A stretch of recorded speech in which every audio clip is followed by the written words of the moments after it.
up? How are you? I felt like I've lived many lifetimes in this 1 hour alone. Ciao. Welcome to show business.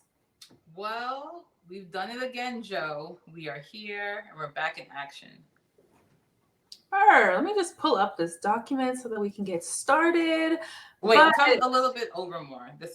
Yeah, perfect. Okay. so sorry, y'all. Just trying to get things together. Y'all know how it is when y'all independent. You just trying to get it together. Okay, got my document ready. Okay. Ooh, real close up. Hey, y'all. Ooh, you know, I wanted to wear this to the Bob Marley premiere, but I was like, the girls are gonna really drag me. So I was like, let me just wear my little one too. Wait, did you go see the movie? I did. All right, now there was the girls were could not cool off. They were heated about it. I just want to know He your did. perspective on it because I saw a lot of mixed reviews, particularly from Jamaicans. Well, first off, you know Jamaica's not gonna be pleased with nothing. Yeah. So that was gonna be its own thing. But I mean, Rita was the executive producer, she was a director, whatever, and then Ziggy was a producer. So they touched on like a lot of his they didn't because when the movie first started, it was like boom, right when he's being interviewed and people are like, knowing of him and he's like, older. He's like, late 20s, 30s, whatever. And it just takes place right there. And it goes back and forth of when he was a kid and his upbringing because his dad was like this white man and his mom was just, she was just like, this your dad is white. And he was just like, what? And they showed a lot of they showed that kind of like battle in his mind of like, I'm this black man and I consider myself black, but I have this white daddy and he like abandoned me, my mama. And then he was in Rastafarian and that whole upbringing in that, and there was like this whole like it was really giving like Black is King because no, I'm serious. Like it was good Black is King because there was one time he kept having this like recurring dream that he was in like an open field and it was set on fire. And like his dad, I guess like the only image of his dad was like he was this like fighter and he was on a horse and he had like all this like army uniform on, whatever. Like he's like this army man. So all he sees is like this nigga on a horse, like, I ain't your daddy, and like he rides away. But he like kind of reclaims his power of like, no, my ancestry is African. I am an African man. Like you just my dad, but you're not my dad. So it was nice to get into that. I mean, I know the girls were like, oh my god, the patois is crazy, but I'm just like y'all know how it is. Like y'all know the machine that is Hollywood that produces these movies. Like it was Paramount. Like they're not, you think the business are gonna go to Jamaica like y'all want to come be in this movie? They're gonna be like no. Like they want established actors, and we there's a long way for us to go. It was I would rate the movie like Out of 10, what are you giving it? I love you, Bob Marley. But I would give the movie like 6.5. No shade. I mean, that's like a passing grade. Like if you got that in like school, that would be like a C plus or whatever. So I guess like you could pass, but like you got a lot to work on, which is Yeah, fair. because I thought I was gonna cry based off of the trailer, and I was like, no shit, Big Hero 6 made me cry more than this. Like, I wanted to bawl really, and then it was so funny because white people ride for Bob Marley so heavy, like it was literally like black, black, black, black, whole crowd of white people. I was like, period. But I think, I think, I think it offered what it. I feel like for the first Bob Marley actual biopic, it did what it needed to do. What else can we learn about the story? We've heard about the story so many times. So Mhm. it was cute. I think everyone should watch it just for what it represents and showing that Bob Marley was more than just this like iconic character. Like he was a regular nigga. He was an Aquarius nigga. Like he was just like, y'all, I want to play soccer and like be with my girl and plus girls. Plus But the gal them. like I want to be with my pick me down Okay. and my wife. And I thought that was great. So And I will say this, not to negate anything, but if you want to, learn about like Jamaican people, I feel like a good alternative to this, not necessarily about Bob Marley, would be like Small Acts, the BBC, the miniseries. That one, phenomenal, phenomenal, phenomenal, phenomenal. It's particularly placed on like the Jamaican British struggle. Yeah, Because we never hear about it. Like, and you know, in the U.S. we have our own civil rights like movement, but we never hear about theirs. And then to watch it was so eye opening. So if that movie made you a little bit upset, I would highly suggest Small Acts, just so you know, get yourself a little bit back of authenticity. right. I mean, and there's a lot of documentaries about it too, if that's not your forte. And so many like YouTube documentaries and stuff. So, Mm-hmm. or just go to motherfucking Jamaica. Don't And go to Jamaica. Yeah, keep your feet off Jamaica. Do not go there. go to Them niggas don't Jamaica. have, no, I the just niggas seen don't have no something. beach. They can't even go to the beach. Imagine living on an island and you can't go to the beach because the beaches are privatized for the people, for the Let's clock it. tourists. Let's clock it. Like, what are you keep the same way you're not supposed to go to Hawaii?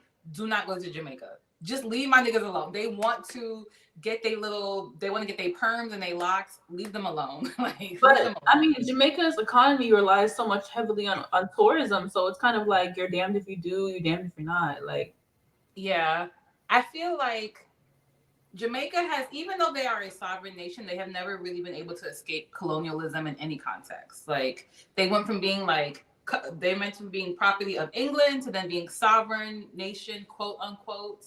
But then they still, like, up until recently used the British pound. So they were still in their economy. And then you have all these foreign people, particularly usually from Spain, who come in and they create these hotels, and then they just work in these hotels for these white people. So they've never really been able to. We've never been free for real, unfortunately. yeah, and they gained their independence. Not it wasn't that long ago. It was like 1961. Like, Yeah, my mom was born 3 years after that, for context, and I'm 30. And I'm not to her age. She know how old she is. I will not say, but still, that's ridiculous. yeah, like it's crazy. I like that we just jumped right into it. Like we didn't even get the catch up. So, what was your week like? How was things? Well, you know what? The week actually has been really good. I changed my availability at work, as I often do. If you give me a flexible schedule, I will flexibilize it. Mm-hmm. So I was flexilicious, and I took some time off from work because it was stressing me out to just rest. And it was great too because it was raining a lot. And I had a really great session with my therapist. We had some of our best work this week. I gagged her. She was like, oh my God. I was like, yeah. It was really good. Do I dare say what it was about? You know, it's Aquarius. Is it Aquarius season? Venus is in Aquarius. The moon's in Aquarius. We can talk about it. So I was like, Queen. Like, she was like, she met with my psychiatrist. They like had a meeting so that we're all on the same page about like my treatment plans and things like that, and making sure my medication's working for me, and we're all like smooth sailing. And she was like, your psychiatrist is really happy with the progress you've made. I'm really happy. Like, we're so proud of you. I'm like, thank you so much. She's like, so what's tea? And I was like, Queen, I have to tell you something. And she was like, what's going on? Relax, it's not that bad. Okay. And she was like, what's going on? I'm like, remember when we did my intake and you asked me my sexuality and I told you I was queer? And she was like, yeah. And I was like, well, that was the first time I said that out loud. When I tell you, Mama almost rolled back into the chair. She was like, and so we talked a lot about it, and like why it's taken me this long to kind of get to this point and be comfortable talking about it. And I was very happy because it was very cathartic. She was very happy because she was proud of herself. She was kind of like, I'm so bad. She was like, I've never had anyone tell me I was the one that came out to first. I'm like, yeah, you are. You like, girl, hold on. It's not your tea. Like, hold on. She was like, I don't know. She's a new therapist. She's still in like her licensing phase. So she was just very proud, like, oh wow, that was like a big thing. And yeah. Like, yeah. And it's been great. I've been very happy trusting her. And I've also been very proud of myself for like just stepping into myself a little bit more, Mm-hmm. Because being gay and being Jamaican is not for the weak. It's really not, like, that shit is hard. And it's like, I'm happy. Sometimes I get very frustrated with the country that I live in, but I'm very happy to be born here and with this set of circumstances than be in Jamaica. You know what I mean? Yeah. So Like I was over, reading, oh, sorry. no, I wouldn't say overall just a great week. No, that's good. No, to piggyback on what you said, I was reading stories of, because we hear about things of people, even in lyrics and how it's just widely sensationalized of just homophobia, especially in Jamaica. And I was reading this story about, actually, I want to get this book from this girl, and she depicted being queer and having to navigate and then moving away from Jamaica to the United States. But they were saying like if they find out that you're gay, like they'll rape you, they'll shoot you, they'll all of these atrocious things, and we think we're so divided from that because it's not happening here, and Mm-hmm. everything is just kind of like more everything's kind of a little bit more like free here in a way, but Quote over unquote. there, exactly, like it's like free, like we still got the chains, but like free. But over there, like you can't say that to nobody. Like that is really like it's almost as equal to like a crime over there. It is. It really is. And that's just so scary to think about. Like, I be thinking about, just my upbringing and things that I've learned with my mom and being like, oh my God, I wish I had this, I wish I had that. But like, no shade. If I was raised in that area, I feel like I don't know. Like, I don't know. It's just like you got to be built different for that. And it's just a lot that they deal with, not even just with the complexities of gender and identity, but just the politics itself. It's just, that's a whole different beast over there. Like, oh my God, that's It's crazy. rough. It's scary. Like there's a certain level of cognitive dissonance you need to have in order to survive. And Yeah. it's very because when you lock yourself off to one part of yourself, it really blocks you from other parts of yourself as well that you're not even really aware of. Mm. And like I grew up. Remember, I'm born in Queens, New York, right? And I grew up barbecues, kids' birthday parties, hearing songs about killing and murdering gay people and setting them on fire, and it'd be like some random love song, and in the middle of it, they talking about how they fucking hate gays. And I'm like, if you focus on your girl, why are you focusing on these niggas right here? Like, I don't understand the logic. And it's really like for me growing up, hearing these things and then having these feelings, it was very scary because all it told me was that these feelings are the justification for you to get hurt or like for crimes to happen to you. Yeah. But I was, still far enough removed from it where like I knew I wasn't going to get hurt, but I just couldn't understand the logic behind it. But I can only imagine what it's like for like the gay men and women and the trans people, the trans men and women particularly, like how that affects them. But that's so like you hear about the gully queens and you kind of have an idea, but to actually think like in order to be safe, you have to live in a sewer with your other girls, like it's like you're subhuman. Yeah, and then you have to rely on, selling your body to survive. And it's just like Mm-hmm.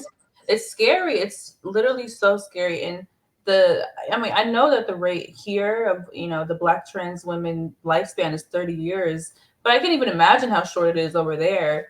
And it's just so crazy because I was watching videos of like all of these ideals about colonialism that has been imprinted heavily on Jamaican culture, and like the white man got us thinking like man should be with women, and all these things. And it's like, if you want to be with a man, what's the problem? Like, no shit, because like when you walk around Jamaica, it be like 18 niggas with six packs. You like, damn, like if you like a little gay boy, you gonna be like or like how everything is just so sexualized. It's like how do you not look at that? Girl, And girl. No, the music, like when I was growing up, the music had a lot of lyricism in it. It was still kind of intense and sexual, but it had a lot of like lyricism. It was kind of poetic. Now that I'm like, whoa, I be hearing it like, take these off. I have to go pray. It I is love so it. explicit and so aggressive, and it's fine. Like it's cool to hear it, but it's just like it's the attitude towards sex and sexuality and how they approach it is so like it's so ass backwards. It's Yeah. so it's very peculiar. Yeah, and it's so weird because I mean, I know how dance hall is mostly revered with like the working class and the poorer class, but in large, the system as a whole is very, very conservative. So it's like, Yeah. how do you blend the two, and how do you find that middle? Because it's like, oh, I don't want you to listen to that mess, but it's like the dominant genre that people listen to, and that is, identified as Jamaican culture. Even like, it was so funny. Like, I was at the beach with my mom, and people come from wherever, they come to the beach, like locals, tourists, Hmm. whatever. And I'm just laying out, In and Jamaica, wait, you're in Jamaica because there's yeah, a beach in Texas, right? no, I was in Jamaica, and we're like laying out, just da da da. We just chilling. This guy is like probably local. He has like a speaker, and it was like pummy cocky, and I was just like, and my mom was like, You're like, oh my I'm with my god. mother. And it was just so funny because it's just like mad regular. Like you just be like doing the laundry, like sit on me, pump. Like it just be like, but that's just I don't know. Like I don't know. It's something like you said, it's something poetic about it because it's so heavily ingrained in the culture. But it is like, girl, this is mad raunchy. And it's aggressive. Like it really is so aggressive. I'm like, what happened to the songs? I don't want to be a prude, but like, what happened to the songs about just like being in love? Like, you have to tell me how you like pussy juices on your face, and then halfway, like 2 minutes into the song, be like, fuck the gays, like no, bati my like, girl, Like, girl, we were just trying to party. Like, why just like I was having fun? Now you had to be like, weird. babe, take a Ritalin, like take some ashwagandha and relax. No. You need to chill out. I mean, even with it being so heavily ingrained in just like the culture itself, but also in our immediate family and like viewing that.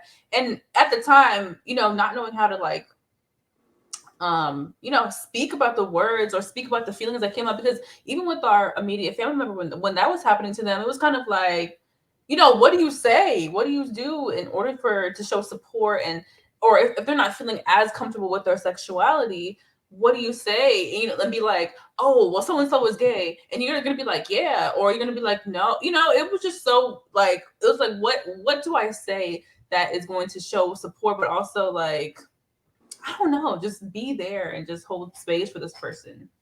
It's a very tricky situation because even if like taking Jamaica and their politics on sexuality out of it, it's a very weird thing to hear like people inquire on other sexuality and them not being in the room, right? Because you're gonna ask all these questions behind their back, and the minute they step up, you don't have anything to say, and like you don't want to overspeak, but you don't want to confirm anything. Like it's not your place, so it's just like a weird position to be in.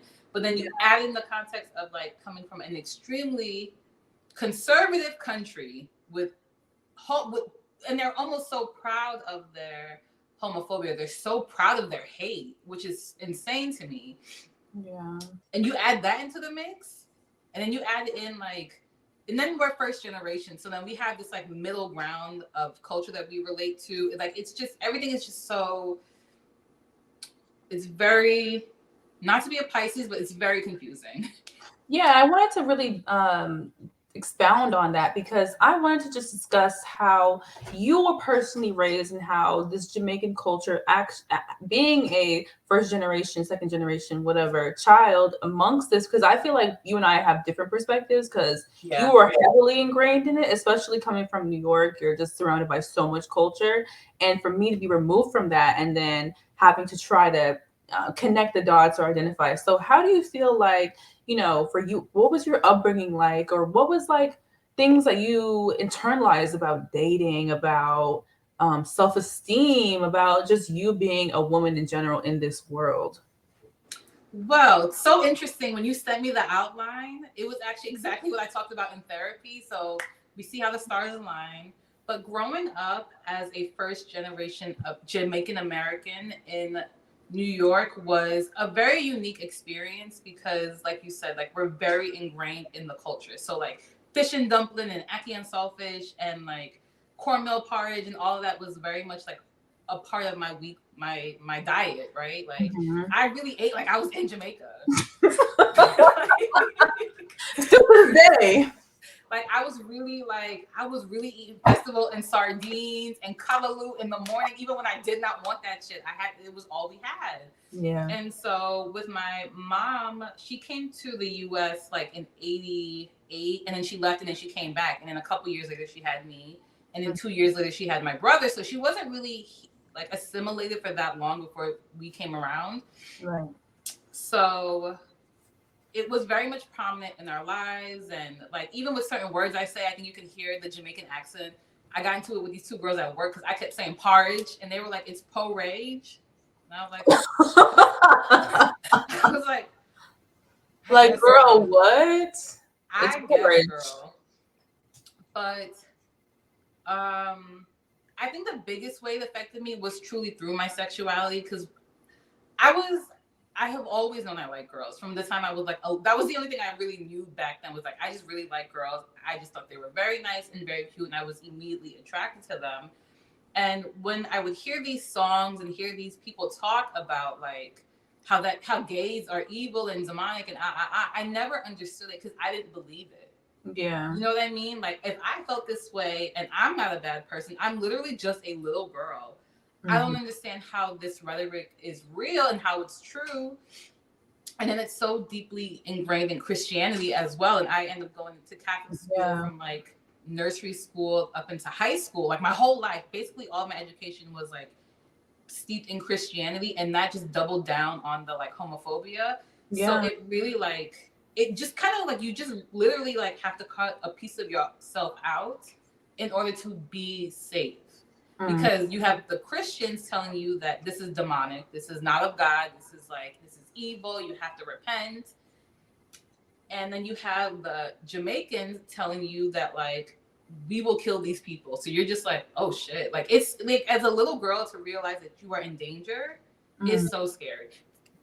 In danger for something that is so natural to you. So it's very confusing. Like, is this, like, what is going on here? It's very stressful, right? So it makes you very hyper vigilant all the time. Like my nervous system, I think the reason why I'm able to like come out at 30 is because my nervous system is now able to handle it. Yeah. This is not something I could have dealt with before. And while I know that my parents would never like, if I told my parents anything, what's going on, they would not disown me, but they would have a really hard time understanding. And that would cause a big rift in between us. Yeah, naturally. Because my mom she's not hateful, right? She doesn't really hold these ideals very true, but it's just kind of what was taught to her. And she's, older now. So it's kind of hard to do that unwiring, like to rewire that part of your mind. It was very hard, but what I think it really did to her was it like worked her perspective on sex, because sex and sexuality is not something she deals with. She doesn't talk about it. We never had a sex talk. We never talked about anything because it makes her so uncomfortable. Whereas my dad is on the other end. He loved that shit. He got little niggas all over the world. My dad has so many kids. A true Jamaican. He is very, very true Jamaican. Like he looked like me, but he has green eyes. So, he was really like laying down the seeds. And he, I think, as a man, holds those identities and those beliefs true to him. Like I remember asking him just to test the waters when I was younger. Like, would you hate Malik if he was gay? He told me he absolutely would. He'd be like, I don't like faggots. And I was just like, oh, like the F slur? Yes, girl. Yes. And I can say it because I have a gay friend. It's you.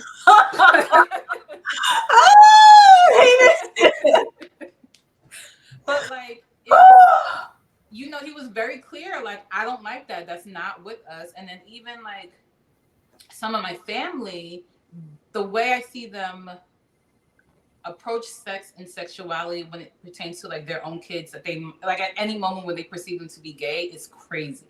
Like, people have like crazy, because of Instagram, we have these like warped perspective on bodies. So people like, their bodies look crazy. So if you look, all of a sudden it's, oh, you're looking at women, you're gay? Are you gay? And it's like, yes, girl. I'm just looking at her lopsided BBL. Like, I'm just trying to see something right now. Or like, there's a lot of gossip about the people in our family who we know are gay but have never like officially come out. So there's a lot of rumors and gossip about them. Yeah. And it's just unfortunate because that once you put yourself out on Front Street, you're exposing yourself to all these things. Right? So while me and you, like, I can talk to you about it because I know that you are accepting and you were not like, you're not taught to be that way, right? Mm-hmm. And it's a very easy and like free flowing conversation. I can't have that with like an older generation. It's not the same. Yeah. Their minds have been so poisoned in white supremacy and colonialism that like there's just really no way out of it at this point. Yeah, and it's a shame because I'd be like, gay niggas be cool as fuck. Yeah, like they're cute and they fun. Like I don't maybe like you said there might be that generational disconnect of like this is what we were taught and this is what we've been indoctrinated with, you know, school, religion, whatever, culture, society. But I'm like, I mean, in a way that we all were, but we all can choose to unlearn these or to be in and have experiences where it's like, oh, this gay nigga cool as fuck. Like, who cares? Like, even if it is, it's kind of like, I mean, I think a lot of it has to do with being raised around so much shame and Yeah. especially connected to sexuality. And it's like, you know, you have those like, I mean, outside and let's say like someone is like, oh well, this person look good, am I gay? Like, and now they're having this whole like mind warp and now they're to like, you know, be violent. They want to be violent because they're not accepting of themselves, so they want to persecute other people to their own violence that they feel within themselves. And I'm just like, literally I was thinking, I'm like, why can't we just let niggas be gay? If niggas was gay, you know, that meme where it's like the utopian society, like the world would be such a better place if niggas could just be gay. Like, and it's just like everyone be gay anyway. So why are we acting like, ooh, let me clutch my like, girl, y'all, you cannot trick me because they're the people who are oh shit. The people who are actually doing perversion are in the houses in the families who are, you know, touching people, doing all this crazy stuff because they are shamed for being who they are. And if they would just allow people to be who they are, then we wouldn't have to do all this rigmarole. Like, yeah, I agree. Shame is it's a very violent thing. Like, yeah. I remember when I told you that when I was 7 years old, my favorite prayer was the act of contrition, where I'm begging God for forgiveness, and I'm like, what the hell did I do? I'm in second grade. And you're taught in Christianity, and Jamaicans are extremely Christian, except for those who identify as like Rastafarians, that shame, that you have to repent, right? You're born a sinner. Yeah. So you are born into sin. You're already born having done something wrong, essentially. And you have to repent and you have to repent. But when you don't repent and you lean into like these perversions, it makes you, you know, of the devil, which is strange. Because God literally, if you believe in him, he made, like, I was made this way. These are natural feelings. The same way I can't change this olive skin and these beautiful eyes. I can't change my sexuality. It's not going to happen. Yeah. I mean, it's crazy. I was looking at I kind of just lost my train of thought. Let me look at my look at the outline. Let me see how it translates to self-esteem. Okay, I wanted to just really, I mean, I feel like for me, in my perspective, it's different from you guys over there because you were raised in the family unit of like the closeness of like the girls be like down the street, like you can't really escape them for real. But like, yeah, I'm across the way, so if I'm acting different, it's kind of just because I can get that justification, like, oh, because, you know, she was around the white people, like, you know, she like whatever. So, and we didn't have that closeness so that they can be like, oh, well, let me imprint my projections on them because they don't really know me. They don't really know me they don't know how I move or why I do what I do or my perspective, just because I've been around so many different people and my thoughts have always been the same of like sexuality, the spectrum of that. And I guess just being around different people and having that freedom to explore or try things that led me to having this understanding about myself and having an understanding about others. Like, even if I was kind of scared of something, even with my relationship, I was like, I'm kind of scared of this. Like, I don't know. Like, literally when I was like, how are the girls gonna act? The girls are gonna gag when I pop up with a girl. Like, the girls they are. But I didn't really feel it. Like, even if it did happen, I didn't notice. So I think, and I also think because your dad is, you are not from two Jamaican parents. Your dad is African American. He's from Texas, and your mom is from Jamaica. And I think, in that sense, I think you're very lucky, right? Like, I'm not saying that like. I'm not saying that like African Americans are not homophobic, but I think like the violence that the Jamaicans feel towards homosexuality was not present in your father. So on that respect, you were like very lucky. He's he's kind of Christian, but he's not violent. Is a thing. Maybe he's not violent. I think right. Even with like the friend I had that was gay, he was like, I don't know. They're very skittish because they're of a particular time, and like in all honesty, I think when like they were around when AIDS happened, so and they like AIDS was a gay disease, so and it killed a lot of people, and it really like very similar to COVID. It just was like a great American horror story. Like it was scary, and when you don't understand things and you don't really have answers, you have to fill in the blanks. Yeah. Right. So I think like while he's skittish, I can kind of understand where it's coming from. It's like he's also very Christian. He was around during AIDS, but like, had your dad ever said the F word? No, he doesn't really curse. He doesn't really exactly. Curse. No, but I was thinking about, we both had, on both sides of the family, he had a family member that was, a little fluid and a little doll. He was fluid. And then, with our family on the side, what was like the oldest son or something, he was, I guess, fluid or whatever. And a lot of that is connotated with like filth, and you're pushed to these outliers of society in the world. So what are you going to do? You're going to look for anything to make you feel good or to survive. So you're going to be around, well, not all the time, but sometimes you're going to be around drugs. Sometimes you're going to be around, promiscuity, all these other things, all these outliers, or, selling your body for money, all these things, and that can happen and lead to disease. So people see that and they connotate that only with gay people, only with queer people, like, oh, well, they're disgusting. And it's like, we should be championing them, because it takes a lot to really just be like, this is who I am, and I'm showing up in my truth. And I don't care about who feels any way, even if it persecutes you with family, with friends, with community. Showing up your most authentic self is so brave. And I think it's so like, it's just so crazy, because it's like, y'all be talking about people because y'all could never be with the girls. Like, y'all could never rock this shit. Like, and y'all mad that y'all could never, like, y'all be really loving it. Y'all be really loving it. Y'all be loving the slang. Y'all be loving the looks. Y'all be loving the dolls. But you can't live it because you're just not accepting it. And it's just such a shame, because, life is just so precious. And it's like, we have such limited time. Why not show up as yourself? Like, you never know. You never know. People are like, oh, when I'm 60, when I'm this, when I'm 80, we never know when our time is going to come. Girl, do it right now. Like, you don't really know. You do it right now. Tomorrow is not guaranteed. So you really kind of just have to do it today. You do what you can while you are able to keep yourself safe, but be as honest as you can at the same time.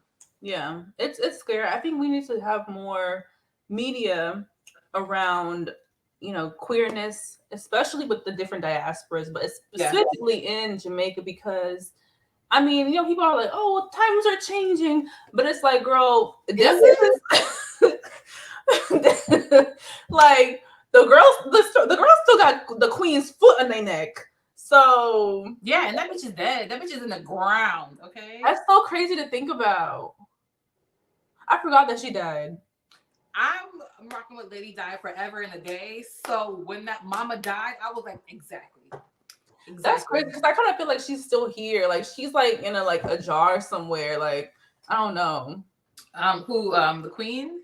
Yeah. She was just such an omnipresent figure, and they're one of the longest reigning royal families in history, like in the history of the world. Like the monarchy of England, of the United Kingdom, has existed so long. So it's like, this bitch was alive before we were born, and it's like, damn, like, you think she really dead? Like, she really might just be in that jar. You know how they say that Tupac is in Cuba, and Walt Disney saying that? Like, it's like Walt Disney is like cryogenically frozen. Like, the queen is in the jar. Probably. Shit, the Pluto and Aquarius. What else is gonna come out? Like, That bitch probably gonna be walking around with Cuba with that nigga. So, but moving on, I wanted to really discuss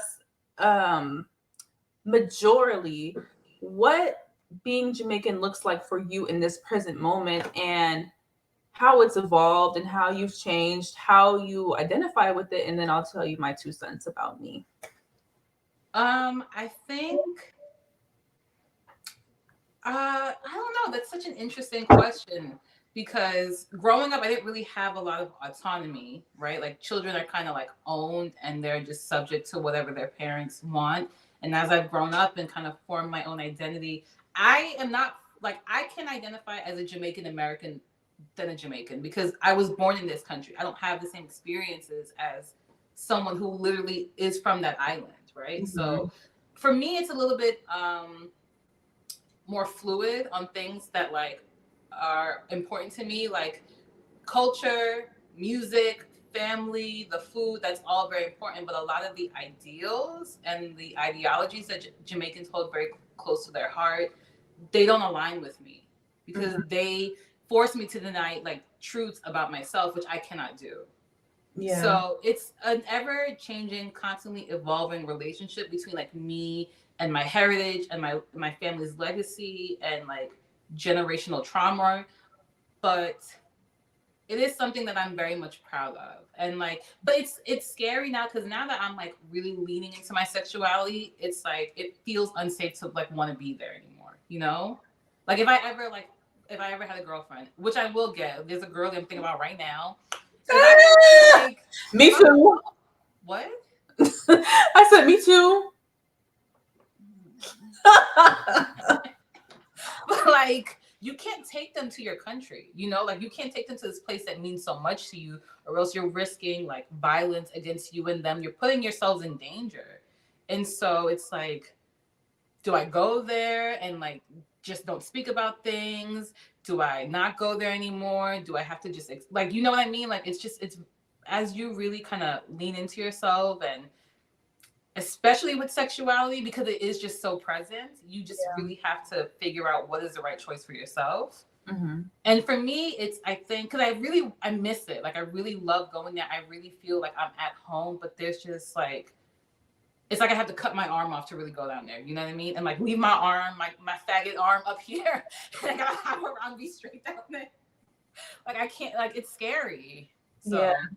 Especially when you see like old family members are like, "Where's your boyfriend?" It's like, girl, she's upstate. Like I don't know. Like, girl, I don't know. You got one? Like, I don't know what you asking me. I mean, even for me, I think it was, it's so interesting because I was looking at my birth chart the other day, and now that I'm getting older and trying to just like really accept myself and put myself out there, I was like, damn, this shit kind of making sense. But I have a son at the 29th degree, and I feel like a lot of that predicated on like identity issues because I was in so many different like cultures. And for me, I think it was like kind of like it was different because I was removed from a lot of that, removed from like the maternal side of the Jamaican heritage. And so I'll be like, that's my mom was like, yeah, girl, I'm Jamaican. She was like, no, you're not. And it's like, girl, what? Yes, no, they used to do it to me too, which is so weird because like I have to listen to your music, I gotta eat your food, I have to abide by your rules, but then I'm not one of you. Yeah. Like when Trey was like, you're Yankee, I was like, I mean, maybe, but like I don't know. It's like it's in me though. Like it's in me. It's kind of like how some Black Americans are like, oh, I'm not African, I'm Black American. Yeah. It's like, girl, it's in you. Like Raven, girl. Girl, she's a sad. She was just thinking big picture, okay? Like I was like, girl. Like, all girl, right. girl. I know Oprah, that demon was sitting there like she was like, girl, me too. She was like, okay. No, but I mean, for me, like, even when I meet new people, or like I'll talk about like, oh yeah, my mom's from Jamaica, they'll be like, ooh, very spicy, like exotic, like literally, I be like, girl, not y'all trying to sexualize like culture, and I'm like, but I don't know, like I think when I was younger, I kind of leaned into it because I'm like, ooh, like I'm Jamaican, and then there's that stigma of like Jamaican, like, ooh, you got a big butt and you gonna shake, like all of like the I guess like the Western colonization mindset around Jamaican, like what it is and what it breeds and Mm-hmm. its value, but it's just like, girl, like I'm so much more than that. So, and even with my mom, I think I don't think that she purposely was like, I want to get away from that, but I think she was just so accustomed to this new reality and this new lifestyle that she was just like, girl, I just want the best for my kid. Like, I, I don't necessarily think that it matters about me listening to reggae music, me listening to dance hall, me cook. I mean, she would cook the food and stuff, but I think like that cultural part I missed. So then when I went to New York, I was like, girl, like I'm outside. And I'm like, Mama, why didn't you tell me about XYZ? Like, I'm like, Mama, why didn't you tell me Pat? And I was thinking about this earlier because, even with my grandparents, grandma and grandpa, I didn't have that close connection with them. And so I didn't understand patois. So when I would talk to grandpa, I'd be like, I don't know what he's saying. So it was like that disconnect because I'm like, dang, I can't even connect with my people for real because Yeah. I'm just so far gone. And it just made me really feel isolated and just rejected because, I come and this is like, oh, this your cousin. And I'm just like, yeah. And they're just like, girl, what? Like, it was always like a culture shock. Yeah. Yeah, I understand because like I mean I live up here so I can understand them pretty well. I mean honestly truthfully they didn't talk to me that much either. The only thing that grandpa used to tell me, he'd be like, you talk too much. He's very quiet. Both are, just for context, they're both water signs, our grandparents. So our grandma's a Pisces and our grandfather was a Cancer. He passed away from cancer, interestingly. And he died in his home, also very Cancerian. It's But horrible.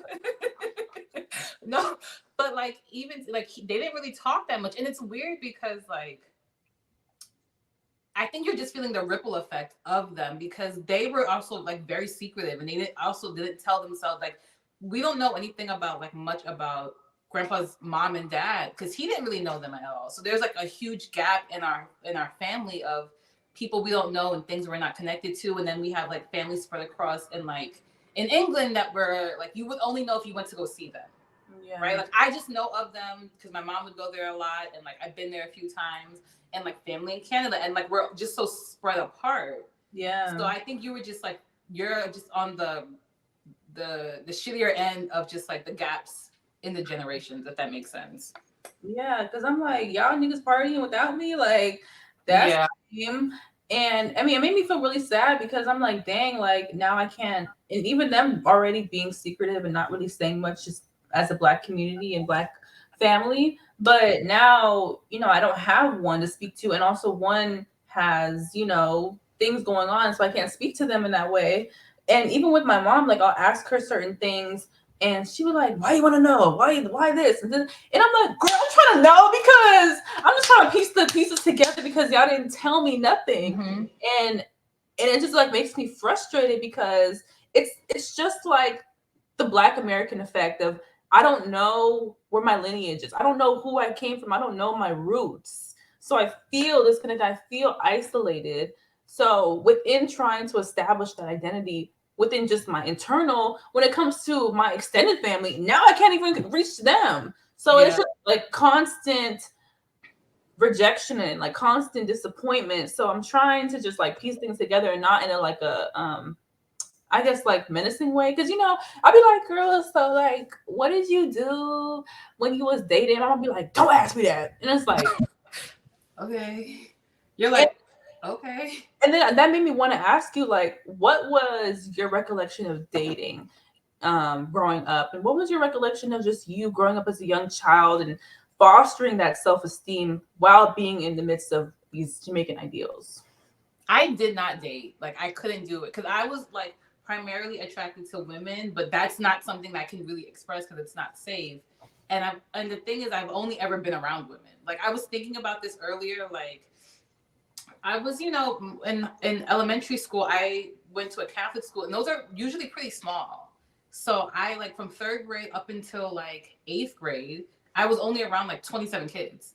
And they like we all knew each other, and we're not of dating age. Like I know some people date when they're in like 7th grade or whatever, but like we're not of dating age. And then when I went to high school, I went to an all girls Catholic high school, and all the bitches was white, and white people are evil. No shade to the dolls, but like in my experience, because all of them were Irish Italians, right? So we know about the Irish Italians and how they relate to Black people, and it was not a very like friendly or inviting environment. And the 6 Black people that were there, we really hunkered down together. But like, I just like I didn't know any boys, so I couldn't date anybody. And then when I went to college, I was an education major, and I was only ever around girls. So I was really never exposed to like dating and to like men until I got a little bit older. When I dated this guy, he was Jamaican. And he used to cuss me. He was like, I think you're gay, and I think you're gay for your friend. And I was like, like, you I'd be like, what are you talking about? Like, that's so crazy. But like, I just never really had I've never really had a lot of dating experience because I've only ever went to date girls, but I can't date girls. So I'm like compulsively just dating these boys because that's what you're supposed to be doing. Because all my friends have boyfriends. I'm like, I want one. Like, the fuck? Like, let me go date a little boy. But then I have no connection to them. And then I have to like get blackout drunk to have sex with them or like gag a little bit when I kiss them. I'm just like, you know what I mean? And then like because I'm not really invested, it's just like they're here and then they're gone. I don't really care. So now that I'm older and I have, more understanding of why things went about the way that they did, I'm hoping to repair a lot of that connection to romance and sex and sexuality. But like, it was 30 years of disconnect. So it might be like another 30 years of reconnecting. I don't know.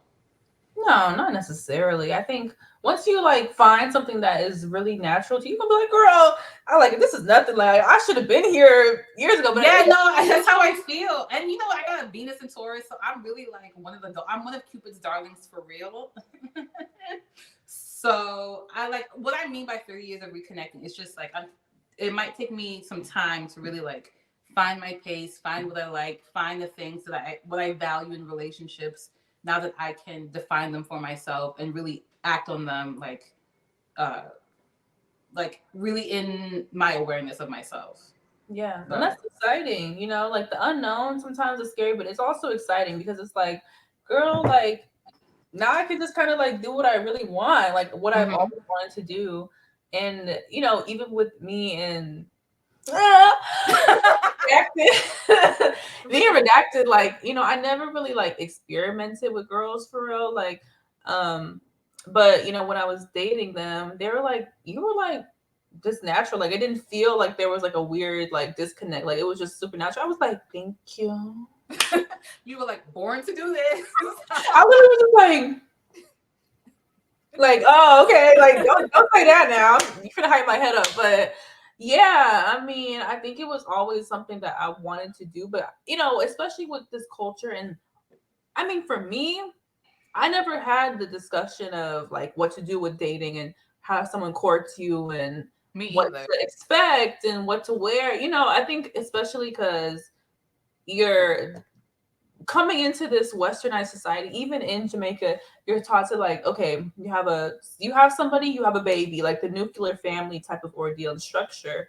Not about like, what's the dating like? Oh, let me go date multiple people and see who I like the most. It's kind of like, oh, you here? Okay, let's get married. Like, okay, whatever, let's have a baby. Like, and that was kind of accepted because times were different, and you kind of like, niggas was like, houses were $13 back then. So they were like, girl, you want to get a house? Like, so yeah.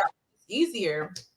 But growing up, I would talk to certain people and they'd be like, yeah, well, my dad told me that I can't accept this from me, I can't accept. I'm like, I never was told that. And both my parents, they didn't really date a lot either, so it's like having to navigate that by myself. Yeah, exactly. Like even like my brother, he dated, but he had a baby at 18. So teenage parent, ghetto.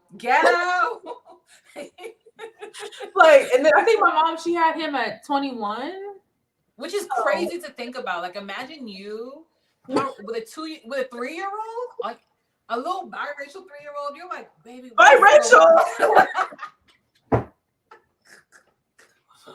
You like, damn, this is crazy. Like this yellow nigga running up to me like, mommy, like, girl, who are you? Like, no, I mean that is crazy to kind of think about because it's like, damn, I'm thinking back to 21. That's crazy. Like my mom had me at 27, I think, or 20. Okay. It's me and my mom's. We have a lot of karmic energy with each other. Like her Saturn is at 29 degrees in Aquarius, and mine is at 0 degrees in Pisces, so they're conjunct. And then our nodes are reversed. So like my South node is her North node. So we were meant to be together. But like I'm thinking of like how young my mother was when she had me, because she hadn't been up here that long before she met my dad and got pregnant. You know, and she just like has this little like Chinese baby running around. Can't walk, always eating. And not like can't walk like I like had any deformities. I can't walk like I just wouldn't walk. yeah, I just chose not to. But like that's crazy. And then 2 years later had another baby, another Chinese baby. Like what? just the boy version. Just the boy, literally just the boy version. Like that's crazy. You know, I was thinking about earlier today, and I think even just with both of our charts, like Leo in the 4th and you having like Chiron there too. Was it in the 4th? No, I have Aries in the 4th.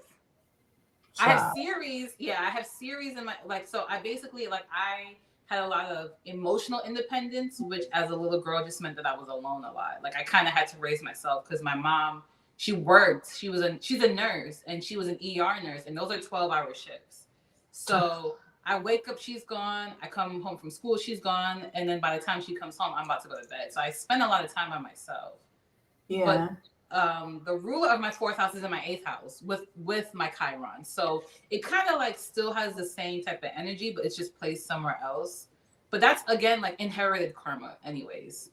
Yeah. So I mean, I think it's somewhat like the curse breaker and generational curse, because people are like, oh, I'm breaking my family's curses and generational wealth and all this stuff. But I really feel it, because we have to do this shit and navigate it kind of by ourselves. And you know, it's something like I was really upset about and I was frustrated with for a long time. But honestly, you know, my parents, they did the best that they could with what they had.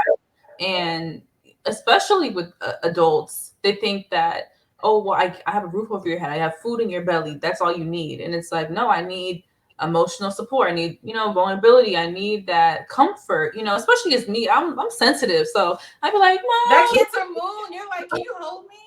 Like, yeah, Mom was like, girl, get up. And it's like, oh. But like, you know, your dad has his own, like, I think individually as two separate people, they can't give you what they never had. They're just giving you what they know that was necessary for them to survive. So that's just kind of what they're operating on. And I had to like really accept that about my parents as well. Because my dad was like, I think our families are pretty similar. My dad was Pharaoh. Like he didn't really he wasn't raised by his parents. He was raised by like not Pharaoh.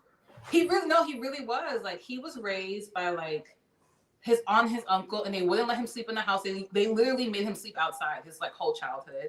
And then he just like left. He came to the US, he joined the army, and he just started having all these kids. Like he really was just like Mowgli, but like Jamaican. Yeah. And then, you know, mommy had to raise, she's the eldest girl. So she's raising all these kids, like they're her own. So she's always been in a mother mode. And I think because she's never really had that nurturing, like from her mother, but she had to somehow give it to people who weren't her kids. There's a certain part of, and then she's an Aquarius moon. So there's like an emotional aspect that she's never really fully tapped into. Mm-hmm. So, yeah. I mean, it's hard. It's hard trying to like gentle parent your parents. Because I'd be I'd be like, Mom, can you stop saying? I'd be like, well, let me say, I'd be like, Mom, the way you say things makes me feel that. And she'd be like, well, stop. And it's like, but and it's like, yeah, true, because you know, you only feel what you allow to take over and empower you. But like, you still like, my feelings are valid. So you're like, girl, why are you yelling? Like, I'm right here. Like, you don't have to yell. But I also don't want to like diminish her, because I know that's part of her personality. So it's just it is complicated. Yeah, it is. It's hard. It's at some point when you like really think about it, you kind of have to be gentle with your parents because this is their first time living this life too. Like they're doing this for the first time, just like we are. So even though they've been doing it longer, it doesn't mean they've been doing it better. Yeah. So you gotta like, okay, well, I forgive you, but I'm gonna keep you in check because we can't keep doing this. Yeah.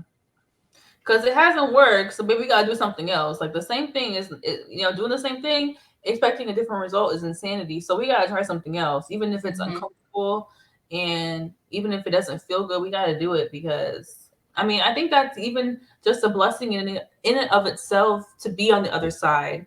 Because now, we were at one point where I was like, "Girl, fuck this! Like, this is some crazy shit." But now it's like, okay, and it makes me hopeful for what's to come in the future if I do decide to have picnics because I'm like, baby, the world is on fire. Do I want to put kids in this environment? So Do you want to have kids? I do. I think for me, I was super hard on myself because I was like, bitch, you're fucking up. How you gonna have a baby? And I was just like really, really hard on myself. Yeah, because you're like actually a baby still yourself. Like let's not forget. Like you I'm just not came out of puberty. I am, but I'm also like I'm getting up there. Like the chins on my hair is growing longer. Like it's just. If you get older, what am I? Because I'm young, girl. Like I mean, relatively, yes. In retrospect, we are young, but in my head, you it's Capricorn like I'm brave. like we're raised around people who are like by 24 I had a house, by 24 I had two kids, by this and age. So you're ranking the parameter of life based off of what's surrounding you. So you're like, okay, like I'm 20 something, whatever. What should I like? And you're like, girl, I just played Sims. I was like, I just ate Cheetos off the floor. Like, okay, like, is this like? I guess I'm grown technically. So, what does that look like for me? Especially with this generation now, with everything going on in the economy. But it's just like, damn, they were some strong bitches. Because me coming from Jamaica, I would have been, just like my auntie. No shade. Yeah, what do you mean? I would have been like in Canada. I would have Oh been yeah, yeah, like I would have been like choom like. But I think there's different expressions of people who immigrate. There's people that immigrate from Africa and they come here and they have a different mindset about yeah. morals and materials. And even the thing about like Portia, I was like, this is like grade A. Like I don't know. I was like, Portia, like you got this man, he's this African man. Like, I don't know what you thought. Like, I don't know. Portia is so interesting because you went and you scoped out your friend's husband. And I'm not in of the belief that you can steal a man, but the plotting and the like the underbelly of it is so fucking shisty. Is like, and Portia is a Pisces moon, and so I feel her day of reckoning is coming soon. Child. It's just like Portia is really she's getting along really well, but I'm not gonna say too much about it because I don't want her to sue me. I don't want her little butt buddy Andy Cohen to sue me. But I just feel like their day of reckoning is coming soon. I mean, it is. I feel like that kind of like jolted her wig a little bit, her 16 bundle wig. Um, but I don't know. It's kind of like the understanding of like island women are like, I'm not gonna marry an island man, and then they come here and with American women who think like, oh well, I'm different than them. I'm different. Like, I got this good American skin, this good American money. I'm different. It's gonna be different for me. And then No, we're gonna treat you like a dog too. Sorry. Whoopsie. I hate that. And I was looking at articles about how, because of the rampant colonialism ranked with misogyny, ranked underneath religion, that there's so much coveting that happens with young girls. And it's like, oh, you Yeah. need to be in school, you need to be doing this. But they let the little boys just run rampant and do whatever. And there's no formal form of contraception of birth control. So there's a lot of teen pregnancy that happens. And a lot of the time, the little girls are blamed, and they're looked at as like, okay, well, you did this. This is your fault. You have this baby, and it's like, this is just a child. Like, and I read that a lot of the women of little girls were like, they didn't know anything about sex. They didn't know anything about birth control or whatever. They just knew that like men and women come together, but they didn't know like anything else, like the nuances between that, like getting from one point to the other. And for me, I think being raised, like my mom really didn't talk about it. Like she said, she was like, yeah, like, don't let those little boys run after you and stuff. But I didn't understand what she was talking about for real, because I'm like, what are you talking about? Ain't no boys running after me. But then when I got to text, I was like, oh, let me. I was like, oh shit, let me. And even like my dad, when he talked about it, it was very like in like this brutish manner, like penis in a vagina, and it was kind of like yeah, because it was talked in like kind of like layman's terms, so I didn't really conceptualize the actual act itself. It was more of like, when you watch like a PBS movie or PBS film or series, you're just like, okay, girl, but that won't be me. Like that's not me, because you're not connected to it and you're not seeing the real implications of it. So when I did it for the first time, I was like, girl, they worried about this. Like I ain't never gonna do this again. But then when I really did it, I was like, oh, this is what y'all was warning me of. Okay, cool. But then, like, it's weird because sex is so natural to have. It's a natural feeling to like want. It's a primal urge to want to have sex. And you talking about it like it's something I shouldn't be doing, which makes me just more curious. And then when I finally do it, I'm like, well, this actually, because it feels good. So you're like, now I kind of want to do some more.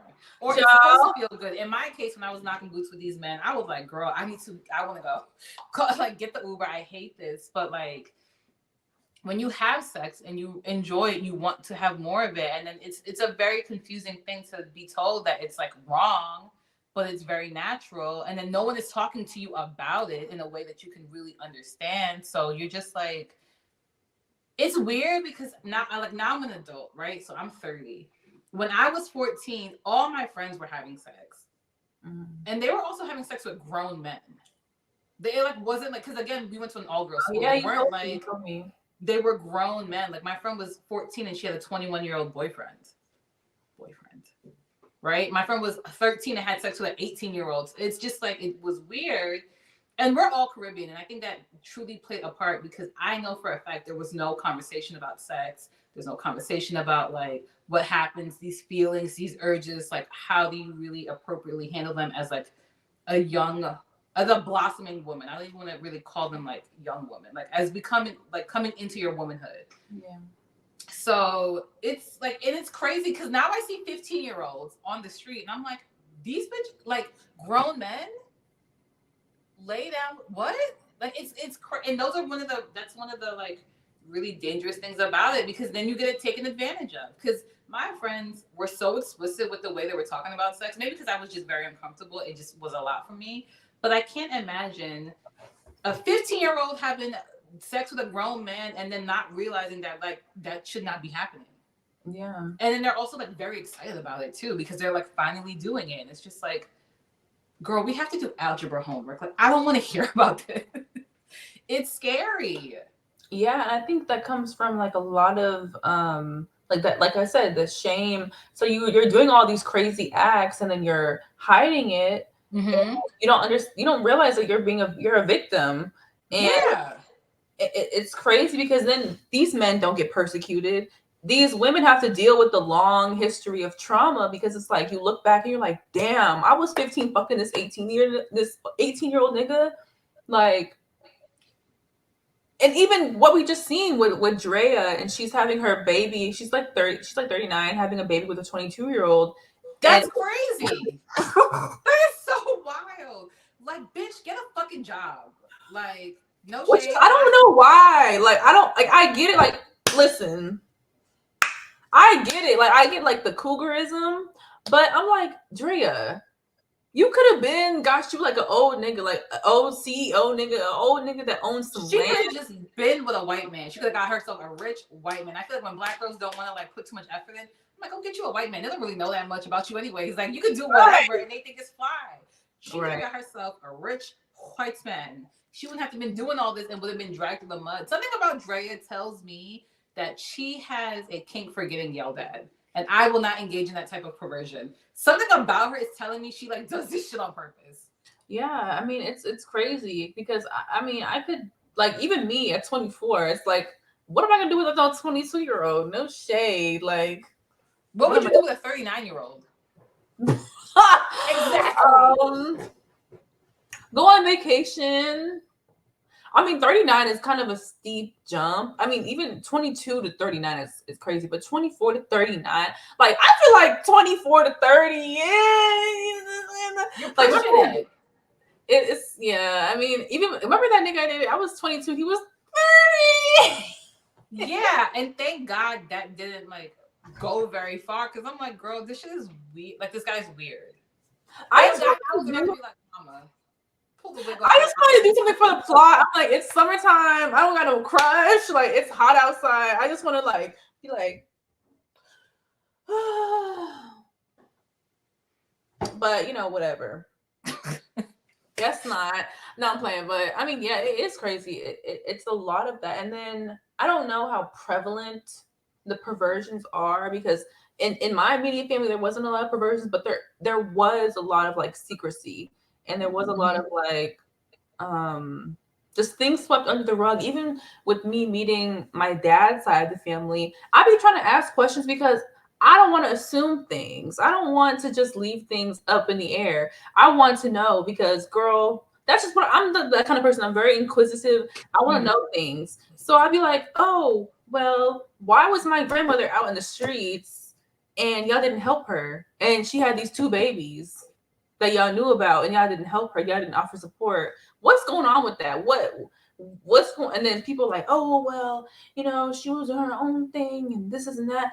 And that leads into the displacement of people who have mental health issues, of people who, you know, need that help, but there's a lot of shame in the Jamaican, like the Jamaican community, that's like, oh well, there's nothing wrong with that baby, like leave him. But it's like you're not giving him the adequate help that he needs. Yeah, and there's also like an uh even now with some of the family members that we see, they even though time has passed, because that was your grandmother, right? So that was your father's mother, who himself is in retirement. So that already kind of gives you an idea of his age. Even now with the family members that we have and the people who are allegedly educated and work in healthcare and have all these understandings and these complexities about the mind and the brain and behavior or whatever, they still struggle with understanding like mental health on a very human perspective. Yeah. And when it's very easy, people are always like, if you need help, speak up. And then you'd be like, I need help. And they're like, oh, you want a Band-Aid? Like, what do you want me to do? Like, this is not my problem. Yeah. Sorry. Like, it's just, it's sad. It's very frustrating. I feel for her. Like, imagine being like this young woman with these two kids and you really like your brain is not well. And people are like just not willing to engage with you. Yeah, especially at that time. Like I know now people are more like advocates of mental health, but at that time you're black, you're a woman, you're having mental health issues. They're gonna be like, girl, I don't know what to tell you. Go get a job. They ever tell you like what type of mental health issues she would have? No, I mean even that is like vague. They would just be like, oh, you know, she would do her own thing, like, and like with black people you kind of have to like weasel through the language that they use. They'll be like, she was a free spirit. I'm like, you trying to call my granny a hoe? Was she a free spirit or was she like bipolar?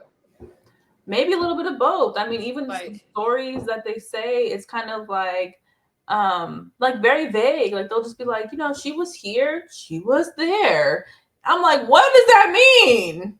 Like give me the mileage. like what are you talking about?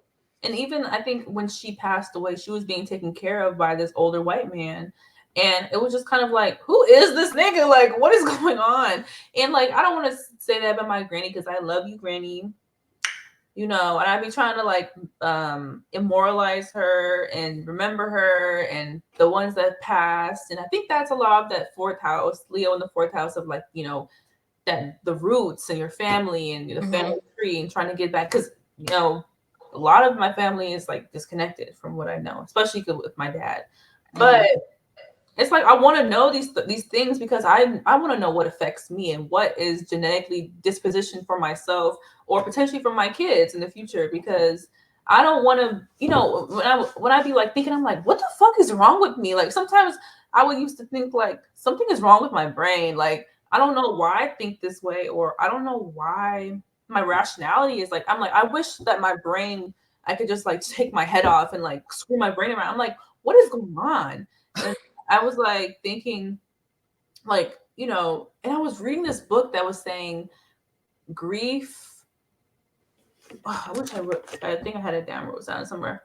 But it was like, what isn't processed is transferred. So whether that's trauma, whether that's grief, whether Yep. it's self-hate, rejection, abandonment, all of that is in our DNA, and it gets passed down by generation to generation, especially from slavery. So when you don't deal with it in a proper way, it comes to your kids and it operates and it shows up in different ways. And it was just, it took me so long to understand that, because I'm like, dang, like what the fuck is wrong with me? And I think it was more so just like I haven't gone to to a psychiatrist or anything, but I know that when I was a kid, I definitely had a lot of depression. Mm-hmm. And my parents did the best that they could with what they had, but I just wish I had a little bit more support in that area, because I didn't know what to do. Like I didn't know how to process my feelings or what to do. So I just did nothing, and I was just kind of like slumped and sad and just wallowed in that sadness, and I just moved throughout life with that and just carried that and being like, okay, this is just who I am. When I wish I would have had that recollection, the support to be like, you don't have to carry this, or where is this stemming from? So I think that had to stem from my grandma and family, and my dad, of having that abandonment from parents and stuff, and translated down to me. So I'm just like, dang, like how do I get this bitch off of me? Yeah, it's and you have like your south node by your Mercury, right? I don't know exactly. Let me look. I don't know the exact degree. I can tell you. I got your chart on my phone right here. Girl, not to the feds. Wait, I'm gonna tell you right now. You have you have your south node on your Mercury and on your Neptune, which is right next to your sun. So all of this, Girl, like, what? yeah, like you have a lot of south node and Aquarian energy. Because when you were talking, like, why am I thinking this way? A lot of it was just like the Aquarius energy is so much to handle. It really is, and it's like it definitely, like, Mercury is. I think it's exalted in Aquarius too, so it's functioning at its highest octave there. But that doesn't necessarily mean it's the easiest thing to handle, because Hell no. it's so, like, it's radical in its thinking, and then, like, it's also, I guess, when you're radical and you're thinking so different than everybody else, you're like, what the fuck is wrong with me? Like, why am I processing things this way? Like, I don't understand. Like, why can't I just be normal? Why can't I think like them or they understand me? Like, where is the disconnect? Yeah, and it's even more the debilitating, and it's more isolating, because it's like, girl, why doesn't anyone think like I do? Why doesn't anyone look at the world like I do?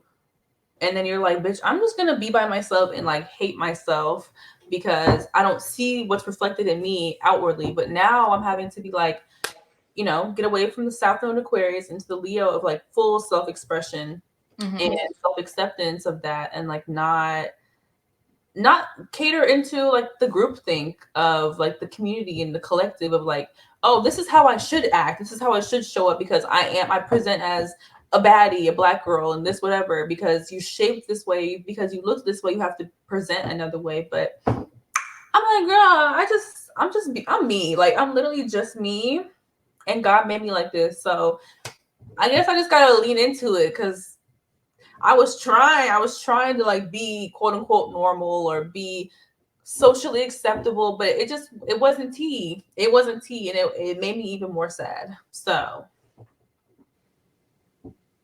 Well, girl, I'm very proud of you for, like, the journey to yourself is long and treacherous. It really is, but it's truly worth it in the end. And at least you are aware of it now. Like, imagine trying to come, not to say this is a bad thing, but like trying to really try embrace who you are at like 70 years old, right? Like only coming into this awareness so late into your life, having lived your life so unauthentically for yourself, only to be close to the end of it and then be like, maybe I should start doing things for me. You know what I mean?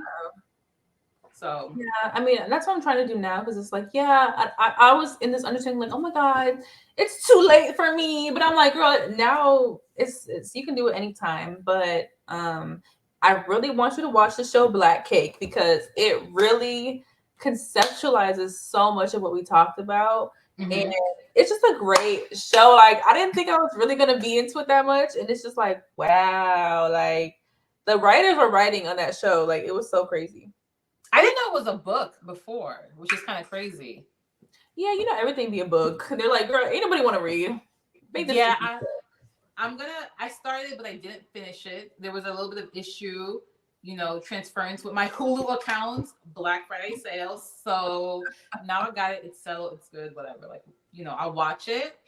I will watch it, and I will tell you how I feel about it. I have an idea of where it's going, but like, I don't know. There's a lot of ocean shit involved. I don't really know where it's gonna take me. So we'll see. No, you gonna really gag. Like, I swear you're gonna gag. You're gonna be like, you're gonna be on episode 8. Like, Is she gay? Is that why all this is coming up? no, she's not gay, but her daughter is kind of like queer. Her daughter is like Wow. very like artsy. Like, she's like, girl, I paint, I sculpt, and she's kind of like the black sheep, and they're just like, be normal, bitch, and she's just like, no. So, and like, it's just. It's a great story because it's like, wow, you never know what people go through for real, especially at a young age. And then it's so, it's just so reflective of communities and families in general of like, the eighth house where it deals with like inheritance and Mm-hmm. secrets. All of that stuff comes to light once death comes into the picture. And all these What? so she dies. And so basically, boom, right. So this mama, she like, yeah, girl, I'm half black, half Asian, and she's Jamaican.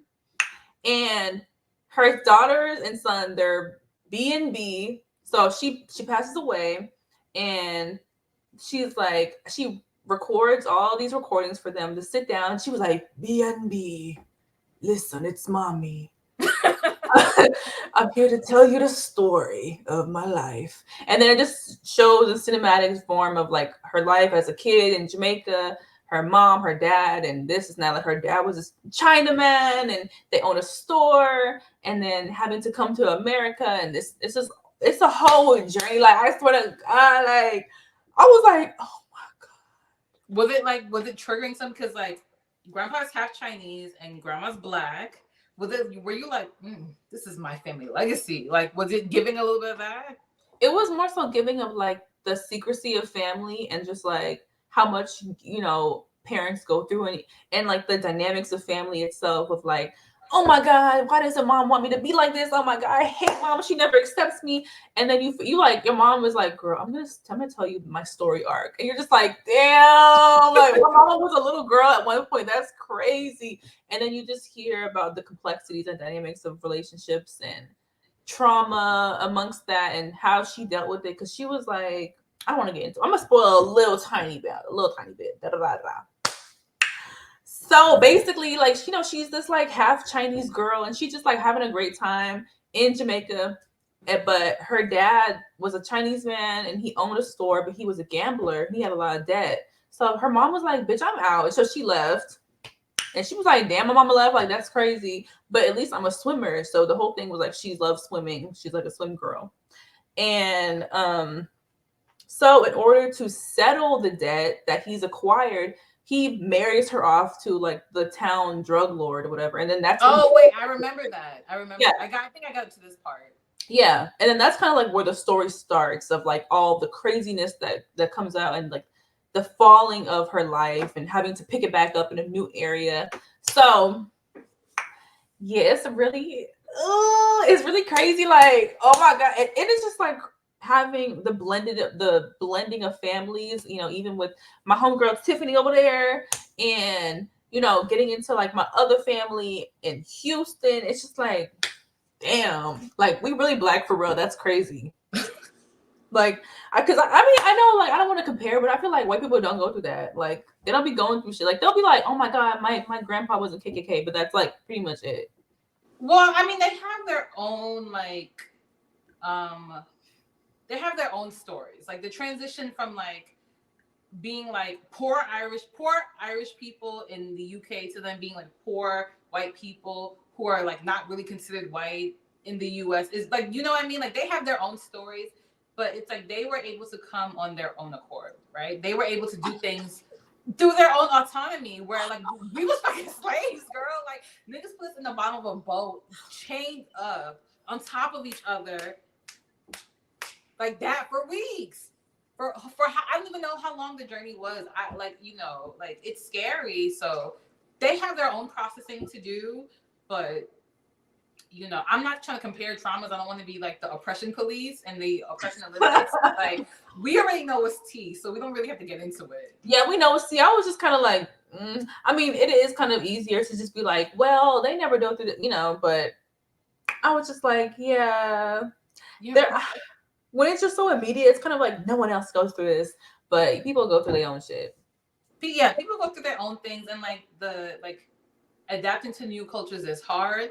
But also, Mama, you came here on your own accord. Like, let's not like, okay, the girls are doing what they had to do to survive, so we will leave it at that. Yeah, and even thinking like for me, I think it was just a lot of like,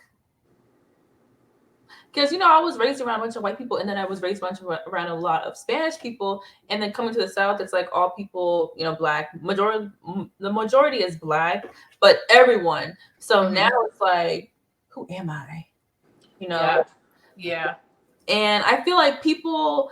I mean, when I would explain that to my parents, I feel like they didn't really understand that, especially having like the different modes as a black girl of not being accepted and not being valued amidst all the sea of whiteness. So then when I got to New Mexico with all the Spanish people, they were like, your body though, your body's tea. So I was like, oh, my value is my body. Like, let me lean into it. So then that was kind of like the register in my mind. So then when I got to Texas, they're like, oh, your body and your face tea. And I was like, oh, so what you want to do? And then that was just that, because there was no buffering in between. Like, your value is not who you are, what you look like on the outside. It's who you are on the inside. And like my mom would talk about it. She would just be like, oh, your body is a temple, whatever. But it would be kind of just like pass and go, like, girl, blah, blah, blah, blah. But it was never like, let me sit you down and tell you how real this shit gets. But I think it's just because she didn't have that experience, and having that vulnerability with herself to be like, dang, like even my mom is mad cute, but she don't really lean into it because they didn't have that value to be like, you're beautiful, you're kind, you're smart. Like, they were like, bitch, get up and go to work or go to school or be a mom. Like, those were your options. Like, it was never like, oh, let me get into your body, let me get into your face. It was about like, okay, what can you do?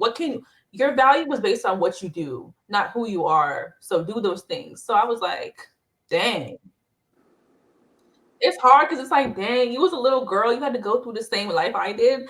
That's crazy. It's crazy, isn't it? It's really crazy to see your parents, because you only know them as adults, but like at one point they were children and they like were having very similar experiences to what you have right now, and they were going through a lot of these feelings, and they came out on the other end, but it wasn't easy for them either. Yeah. Shout out to mommies. Wait, hold on. Shout out to them. Shout out to them, because even like some friends I have, like they'll be like, oh, well, my mom dated so and so, or my mom told me about this with how to deal with guys or what to avoid dating with guys. And even when I was dating that boy that shall not be named, he would he would just be like, you didn't learn this? Like, why don't you know this? And I'm like, I wasn't taught that. Like, my mama didn't tell me. And he'd be like, what the fuck? Like, but it's different environments that you're raised in. And I think especially with different cultures, like they really value like, oh, I'm gonna teach you. I'm an OG. I'm gonna teach you. Like I'm gonna teach you the game. But sometimes that is still toxic in and of itself. So I think there is, a pro and a con with that. Well, that's actually a really great segue because I was thinking about this. I think you mentioned it in your outline. I can't remember. Let me just look on the ting real quick. I was thinking about earlier today, like how relationships are perceived and presented now, and like how relations. I feel like we've. I don't know. Maybe this is my like Mercury and Cancer right now speaking, but like how we've really stepped away from like love in relationships, and like now I feel like when women our age talk about relationships, it's all about like don't marry and don't date for love, you date for resources. And then it's like, well, okay, well, why can't I just have both? You Yeah. know what I mean? Like there's such a disconnect in the emotionality of relationships. I think now, not to say that it was perfect back in the day, but even now I just feel like there's a wall up. I don't know how to explain it. And so I was just wondering, as we're talking about being gay, about like how relationships, like how they work for you as you navigate like all these different identities. Ciao. Um, I don't know why, but it just kind of brought me like I immediately thought about like work and how, at work we show up as one version and then when we leave we take it off. But when it comes to how I am with relationships, I mean, I think my last relationship taught me a lot about myself, about how I have a large capacity for love, but Mm-hmm. I have to love with boundaries for Yeah. myself, and I can't give everything of myself, even though I feel like I can, and I feel like I have like ample energy to. I And you can't. want to too as well. You're like, I want you to have all this, but like you can't really give it off like that. Yeah, and it stemmed from a lot of like people pleasing tendencies, and I was like, okay, I want to prove myself. I want to give all of myself, and I want to show up and let that be valued. Because when I was younger, it's like, okay, the girl's not checking for me, the niggas not checking for me, but they checking for the laughs, the vibes. So I'm gonna give that. I'm gonna give like, or like I'm gonna show up. I'm gonna be like a good friend, whatever. So however that looked in the extreme polarity that I went down, that's how it looked for me because I felt like that gave me the value. Mm-hmm. But now in relationships, I think I've just been learning a lot about, loving and giving, but, not giving so much so quickly, and to allow love to, like, allow yourself to move slowly with love and to ease into love and to ease into anything with any relationship. You don't have to give yourself all outright and be like, oh, I'm a good person, let me just give it all. Like, Mm-hmm. that you're a good person just based off of the relationship you have with yourself. So I think when Redacted gives me another chance, I'm going to bring that energy out and be like, okay, now I know if I feel like I can't perform as much, I need a break, or I need to just take a breather. I need to just have some alone time, or let me speak about when something really bothers me and not just kind of Mm-hmm. like brush it off. Really speak about it, even if it makes the other person uncomfortable. I still have to talk about it because, that was a lot of things I did with Redacted was I would like say things that made me upset, but sometimes they would like shut down. So moving forward, the next time I wouldn't say anything because I'm like, okay, I don't want them to shut down. I don't want to make them feel uncomfortable, so I wouldn't say anything, and then things would be left unsaid, and then it creates a whole turmoil of emotions. So Mm-hmm. moving forward, I don't want to do that anymore. I want to just speak up for what I want, and just recognize that like when those times come up, and I'm like, oh no, I'm doing it again, to reverse the steps and to work better and not go and erase all the work that I've done thus far. So That's very good, especially like when you're talking about, because I bring this up to you just out of love, because I'd be like, Lexi, slow down. Like you be like, I love that, but I'm like, girl, you literally just met them. Only no, because because you're past sometimes that I feel level. like that's a joke. Like I mean, I love them, like, but No, I no, don't. no. This is not shit. I'm just saying, like, you feel very intensely, you love very hard, and you're very passionate. So it's a lot that comes out very soon. But then sometimes that can create like a bit of like an unstable foundation because so much is happening. And so when things like don't go well, they go really badly, you know? So you're learning to like give yourself time because you already know you got it good. You know you got the love to give. It's just like you're just like working your way up so you don't burn out. Yeah. So it's just, and you have a fire Venus and it's in the 8th house. So it's like it's fast moving, it's intense, it's deep feeling, but it's also in like its nature kind of karmic as well. So you're just learning to work with because it's the 8th house. Like it just is what it is. Bitch, I got Pluto in the 7, Chiron in the Sag in the 7, like Scorpio in the 7, Venus in the 8th. Like, what the fuck is wrong with me? It's just like, you know, the lessons you were meant to learn this time about like relationships and value and things like that. You know, it is what it is. And don't lose yourself in relationships. Because it's easy to do. Like, it's something you're learning and it's going to take time. It's like a whole learning process. It's going to happen over your lifetime. But like, as long as it's in your awareness, you can work with it. So I'm just proud of you for recognizing. Come back. Everything.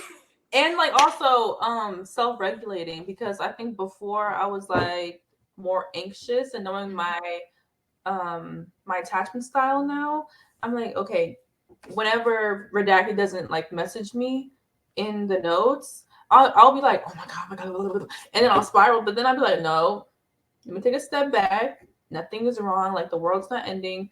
They're just not communicating right now. And I'm like, okay, that's fine. I've already said my piece. And it's out of your circle of influence now. Like, that's for them to do with.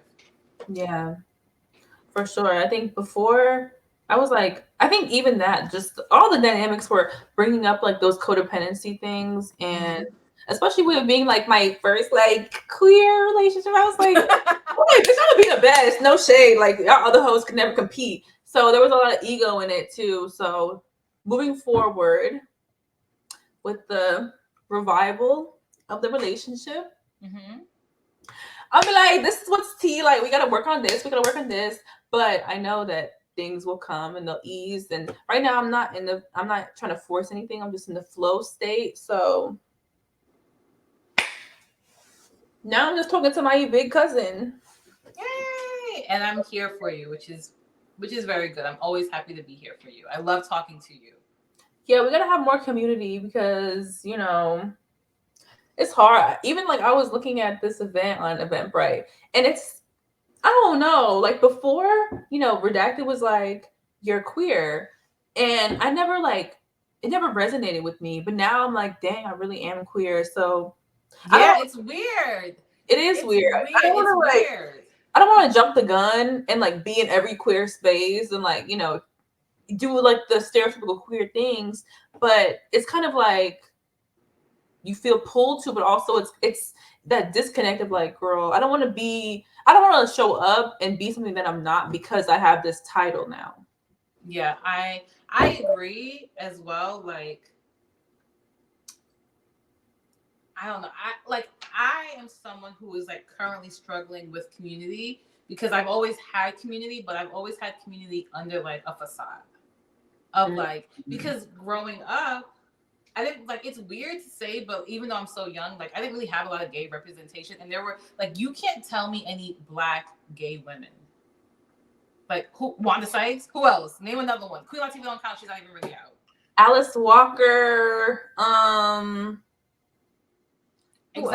Exactly. No, this is the point I'm trying to make, where there isn't a lot of representation for like women like us.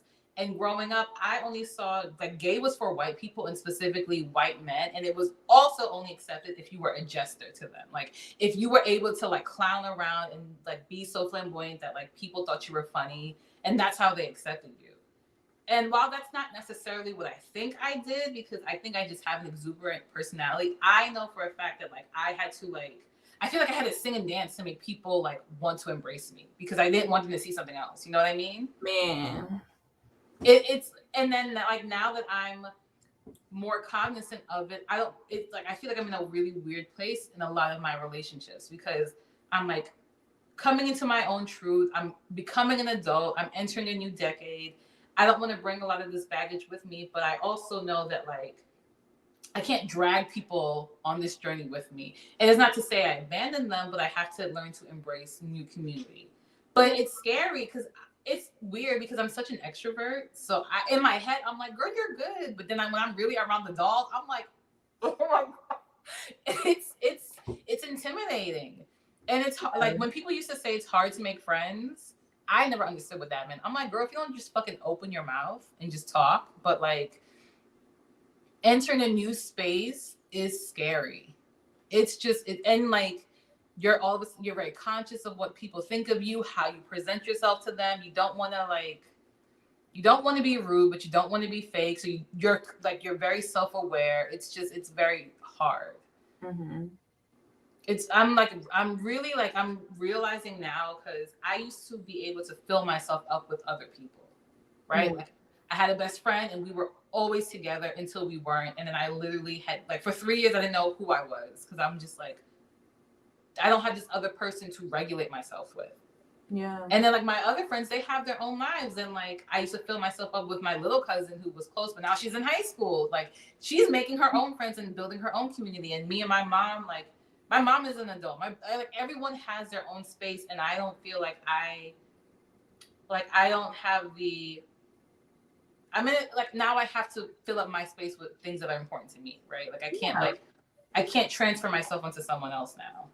Yeah. And it's a little bit of a up here. It's kind of going crazy. Like I'm happy I know about this because I've been feeling very stagnant in my relationships and not understanding why. Until I realized it was like, girl, you have outgrown these spaces. They're no longer valuable, but now you need to progress into new ones. Yeah. And it's so sick. It is so fucking sick. And you know what? And then in my solar return chart, my Pluto is in Capricorn at 29 degrees in my 11th house. Opposite my solar return Cancer moon. So I have this push and pull between like what I know, what's safe, what's comfortable, into like transferring, becoming new, finishing like, old cycles and like entering into that Aquarian energy. Like, and I'm not familiar with Aquarius energy. Like I don't have anything Aquarius in my chart. The Aquarius was the people around me. Mm-hmm. Like, everyone around me has a lot of Aquarius but me. So I'm just like, is this why they know this is what? Like, I don't, it's just, I saw my perfect next year. I think I'm gonna do better. Next year, the next solar cycle, I'm doing better. But this year, I'm just like, okay. Because I mean, it's the first year of you going through it. Like this is like super, super new. So once you get a little there. I don't know. I don't know. How do you feel with Pluto in Aquarius? Because it's still like it's not on your sun, but like yes, it is. I've been liking it so far. I didn't appreciate what I did when it went, so didn't like that. But I mean, it's been kind of like pushing me more towards like Aquarius authenticity, things that are real, not fake. So they're pushing me towards that of like, damn, but you've been tea this whole time. You've been scared to like show that off. That's crazy. Like you was doing stuff that wasn't authentic to you because you wanted to be accepted by the peanut gallery when they just peanuts. Like they not really, you know what I'm saying? Like you tea just because like your authenticity is what literally like what it is. Like you trying to be like everybody else isn't doing the world a favor. It's not. Yeah, so I mean, I've been kind of like, I've had those moments where I'm just like, okay, but I feel like now I'm in this understanding of like self-acceptance and trying to like get into my brain a little bit of like why I wasn't accepting myself. So I think I've been having a little bit easier time like attracting things to me that are still like that are more in alignment for real. And like just knowing that things are gonna work out has been helping me and not like looking outwardly like, oh my God, like even when I was looking at like my Instagram, I feel like Instagram, I'd be out there like Instagram, I'd be like, damn, my life ain't shit. But it is, like it is. It definitely is. It's just, comparison is the thief of joy. So not try to compare myself, but be happy for people for what they have and the things that they've gone, because you don't know what people have gone through, like the trials that they've got through, so they can get this community or get these opportunities. So now it's just my turn to work on that, so I can be at that level. I can only just applaud people on the way up. So I've been trying to do that, and like not really like do things that make me happy, but not look for those things. Like not look for community. Like community is just gonna happen and come to me. Like Mm-hmm. stumble upon it, and like not look for opportunity. Like I can apply for things and I can do these, but things like this, like what we're doing, that makes me feel good and makes me feel like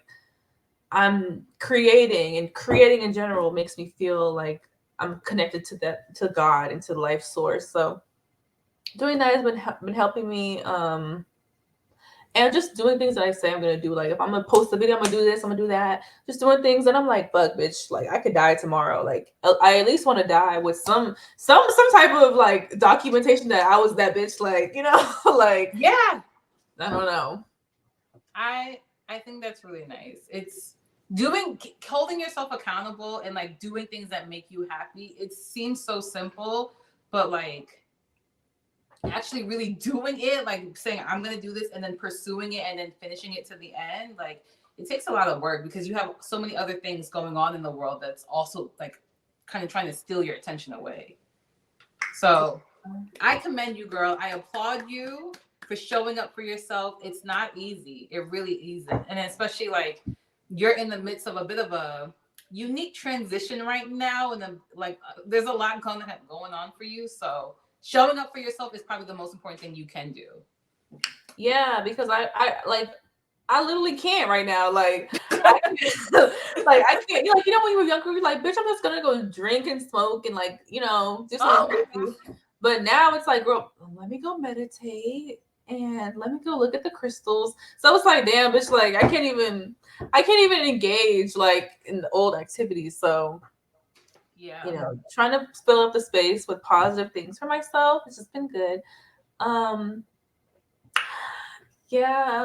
What else? I'm trying to think. Like, yeah, even for me, I think it was so scary because I'm like, damn, like I'm really gonna put myself out there for real. Like the entirety of my personality, which is crazy. And I need to like block people on from high school and stuff, because I feel like I'm like, oh my god, what are they gonna think? But it's like, fuck them. But like showing my entirety of my personality and the things that I like, and even if it's like not complete, because I have Virgo in the fifth, so sometimes I'd be like, oh, this isn't perfect, I don't want to post it, or I Yeah. don't want to do this, I don't want to start this because it's not perfect, I don't know what I want, so I'm not going to start at all. And that was a lot of my hindrance. So now I'm like, bitch, I'm gonna do everything and see what sticks and see what I like and what makes me feel good. And that's what I've been doing, because I'm like, oh my god, y'all live like this, Virgos? That's crazy. Like, Being the daughter of a Virgo mother is, I really want us to start our own support group. It's very hard. Me, Meghan Markle, and Blue Ivy, we need to rally together. It's not very easy. Girl, yeah. you take that goddamn hat off. It's making you in. Where's my other hat? Hold on. Ah! Okay, Wait. transition. I'm still in love with you, boy. You know, because I'm the same place. Wait, hold on. Ah! Wait, because I was like, I don't want to look like Miss Cleo with my rap, so I want to just like. Monique gonna come for you. She's gonna be like, First of all, she gonna come to you like this, sister. I'm gonna drag her because why am I looking like I'm looking like Lauryn Hill like in every video? She's like reciprocity. Like no shit, I could really be in Neo Soul if I really wanted to. Like, I feel like we should transition out of that. like I don't know. It's tea. I don't know. I'm gonna find an outfit to pair with this. This hat was when I was 9 years old. Like I still have this hat. I can tell by the way it don't fit on your head. No, because I got like a little situation back here. So I'm just like, let me just plop it on top. Like if I had locks. That's what they be doing. Because I'm trying to do with the Jamaican theme. I hate you. But yeah, y'all. Hopefully y'all stuck with this whole time. Give this video a like, follow, and subscribe, and comment if you resonate with anything that we talked about. And we would really appreciate if y'all just keep showing love and letting the channel grow. So you have any closing remarks, Zahra? Um, Honestly, just like love and light. Like I don't really got much else to say. Love and light. Oh wait, before we finish, what are some things? Because the Pisces new moon is coming up. We have Saturn in Pisces. We're about to have Venus in Pisces. We're gonna have a huge Pisces stellium going on. Like I just am curious, like what? Because Pisces is very like intuitive, a little bit mystical. Like what are some things that you are trying to manifest for this new moon? Wow, what a great question. You know that, wait, sidebar, you know that video of Olivia Wilde? She was like, bruh, that should be taking me out every time. But what I'm trying to manifest, because it's going to be in my 11th house of, social groups, community, friends, blah, blah, blah, blah. So I'm really, this whole week has like literally, that video of Squidward when it's like the montage of the week, like just doing the same thing. That's how this whole week felt. It's kind of just like everything's been kind of on repeat. So I want to manifest more creativity, more rest, and surrendering with different situations. I mean, the new friends and newness with friendships and whatever. Sure, like whatever, sure, cool. New friends, whatever, new social groups, whatever. Maybe that could translate to another audience on social media or connecting to, I don't know, that.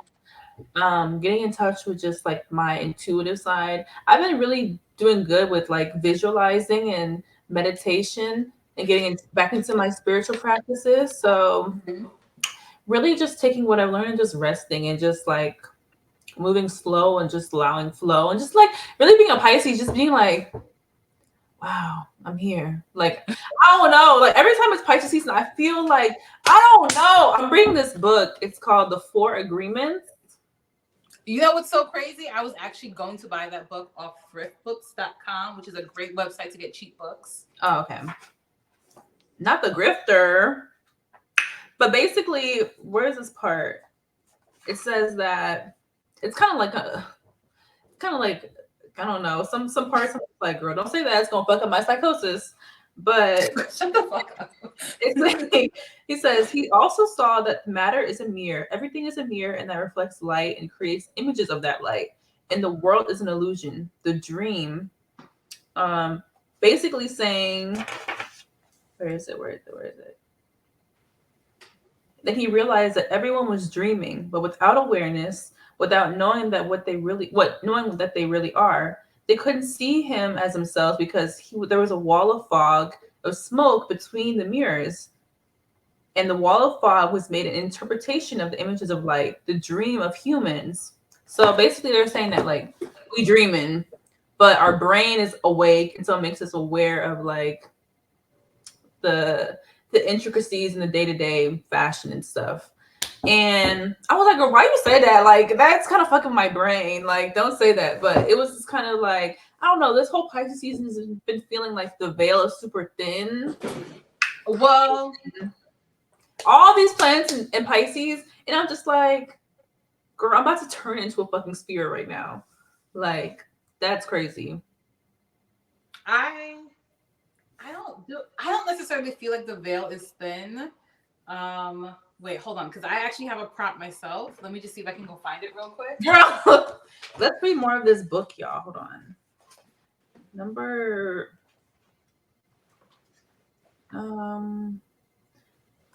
Yeah, I'm on page 10. Yeah, I'm on page 9. If y'all want to get this book, if y'all want to start a book club, let me know. We can get all of these really amazing books talking about spirituality, talking about life, and we can do a book club. Like, let me know. Comment down below if you want to do a book club.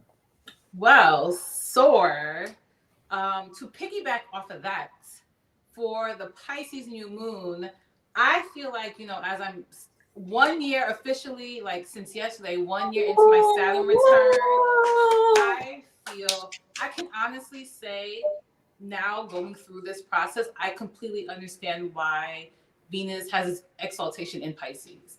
The love I feel for myself, for my family, the connection I feel with God, like the ability to like forgive, like not just other people, but like myself, or to lend compassion, like to give the loving myself enough to tell myself no.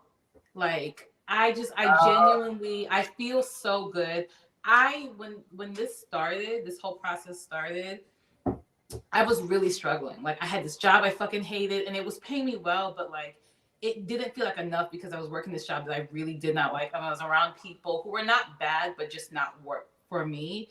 And then I had a coworker who I felt like I had one woman who was a huge racist and everyone knew it and she was targeting me and no one wanted to deal with it.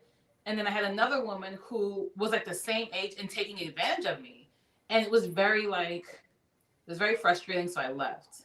And I was very much in the Pisces bag where I'm like, bitch, I'm out of here. I'm going to Germany. I'm going to graduate school. And the school said, we actually don't want you. And that was very humbling because I had told everybody I was going to Germany. So, and I told people before I had the acceptance letter, obviously. So I like went to another job where I enjoyed it a little bit more, but it paid me so much less. And then as time went on, I realized I was essentially working for free because I had no understanding of how to value myself and like how that transpired into me not being able to accumulate any wealth or like any self-esteem, any self-worth. It was really like, it was fucking me up a lot. And as I'm kind of going through this now, I can give myself compassion and understand why things are working out for me the way they are.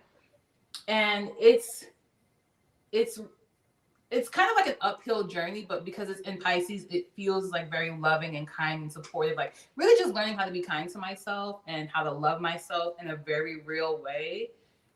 And it, like even like how I was like when you cut yourself off from one part of yourself, you cut yourself off to other parts you don't know. Like thinking back, like I used to wear shoes that didn't fucking fit, but I didn't know that they didn't fit because I thought I was supposed to be that uncomfortable in these shoes. Like just like little things like that. I'm just like, oh my God. Like I was so checked out of reality. And with the work I'm doing in therapy and like getting on medication to help like get my brain together and like even have compassion for the way my brain works because it doesn't work like everybody else's. And like really being like, oh, I'm really neurodivergent. Like I'm not really thinking like you bitches. Like the way my processes go is not the same as everybody else. And I'm not dumb. I'm just different. And leaning into that. And so I have picked up this book that has been haunting me this is the 4th year. The book right here, the girl in question. Miss Bell Hooks. Where is she? Right here. So I'm doing a chapter a day. And so now we're on to chapter 3, honesty, be true to love. She kind of gagged me a little bit. I had stopped reading this book for whatever reason. I think because I was mad. Like I actually didn't feel love in my heart, so I couldn't read it. Like it just wasn't resonating. Now that I'm able to like lean into love, honestly, this book is making a lot more sense. We need to do a book club. Like, let me get the book. It's very, very good. I know a lot of people say like there's a lot of people who start this book and they can't ever really finish it because they just like can't really. It brings up a lot of things because Bell Hooks will present you with questions and she will not give you answers. She doesn't have the answers for you. She allows you to answer them yourself and to like learn. In the beginning of the book, in chapter 2, she talks about how like a lot of us were not raised in loving homes and we don't have a definition of love. We know care, but like we don't know love. And to accept the fact that I honestly did not grow up in a loving household, it fucks with you because it's just like, damn, like I was really out here fighting for my life for day one. It's a very triggering book, but it's a very beautiful and an intellectual read. And I hope to read this book often throughout my life. But with the Pisces new moon, I am just hoping to embrace more of what I'm already doing. Because I feel like I'm on a good path. I do things because I'm supposed to. And you know, like when you fight Saturn, you will lose. You will always lose against Saturn. That's just the truth. That's just true tea. And working with it, I'm so proud of the work that I've done, and I've truly have reaped the rewards. And like, I'm gonna tell you this because it's very exciting. I applied for a fellowship, and I'm like I got into phase 1. I did phase 2. I have another phase to see if I'm like fully accepted into it, but it's very exciting. Like, I didn't think I was worthy of it, and then I was like, you know what, just try it. The worst they'll say no. And when I saw that congratulations letter, I was at the beach just like taking in like God's glory. And when I checked my email, there it was. I was so gagged. When I took I came home and I cried, I couldn't believe it. So for the Pisces new moon, I'm going to do more of what I'm already doing. I want to keep up the good work. Period. That was beautiful. Thank you. Like what's a fellowship? A fellowship is basically like you're working and they're paying you you're like getting education in for work, like for the purposes of professional advancement, but it requires so much of you that they give you like a stipend. Oh, okay. So this is a fellowship to become, you gonna gag, I so like not me, to become a New York City public school teacher, because I was originally on that track and I just like couldn't do it. That Saturn and Pisces, I was so disorganized. I couldn't do it. Like it just the ride I was on wasn't working for me, and this is like an alternative track. And hopefully, if I'm able to do it, I get through the 4 weeks of fellowship, I become a teacher, then I have to immediately go into grad school. But like the money I would make, I would be able to move out. I'd be able to have my own home. I'd be able to like really be autonomous in the way that I'm desperately craving. So I'm just really trying to like harness all the energy I have and like moving slow and giving myself rest when I need it, but like still working hard. So fingers crossed it goes well. I haven't told. Girl, it's already yours. So I'm just like, and also I'm trying to ask this girl out. There's this girl that I know. She'd be like, and I'd be like, hey. She'd be like, hey. I'm like, yeah, got it. I get hoes. Like literally, wait, let me tell you, because like the first time I saw her, I noticed she was like moving weird. I'm like, I just clocked it. Like she was just getting nervous all of a sudden. And I'm like, eh. And then I'm like, okay, girl, I'll see you later. And she was like, and I was like, I'll see you later. She goes, and I'm like, bro, when you be having someone gagged, it be kind of like, girl, like you know how you are. But when someone's like, I mean, you be like, you're like, gotcha. And like, then got it. She comes in again, and she don't think I recognize her, but I see her, and I'm like, that's my girl. And she is like hoodie on, like mad shy. I'm like, how are you? She goes, I'm fine. I'm like, yeah. Don't make me text them. I think she like kind of triggered all of these feelings. Like I was having feelings about sexuality already, but she like, when I was like, oh, if I ask her out, I have to really deal with these feelings. Like now they're real, right? Now I'm like really having to engage with them.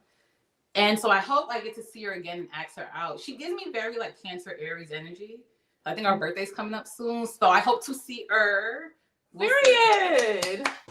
Whoa, that's so dope. That's like so much. It's like so much goodness is coming to you. You just gotta accept it. I'm really leaning into God and really leaning into faith. And like really just talking to the ocean. Like really listening to the ocean. So I am just like, I want to continue what I'm doing and doing well and receiving my bounty, because it's quite bountiful, I will say. Period. Like, you know, it's hard. Let me not say it's hard, but getting into like the whole, the teachings, like reteaching yourself all these concepts and stuff. Like we're taught that heaven is on earth, right? And that God is a separate entity, and God is a separate entity, but God is all, you are of God. Like you are made in his image. So you are God in a sense. Like you can create whatever you want if you believe that you can, because God like allows you to. So having to like come to this understanding that like we are abundant just because we are, and that's what's going to attract more abundance. But in the past I was like running around doing this, trying to make some money, make something quick, but you feel burnt out and you feel like you're still empty because you're chasing for something. and like chasing people, chasing jobs, chasing this, all that chasing is gonna push things further away from you. So Mm-hmm.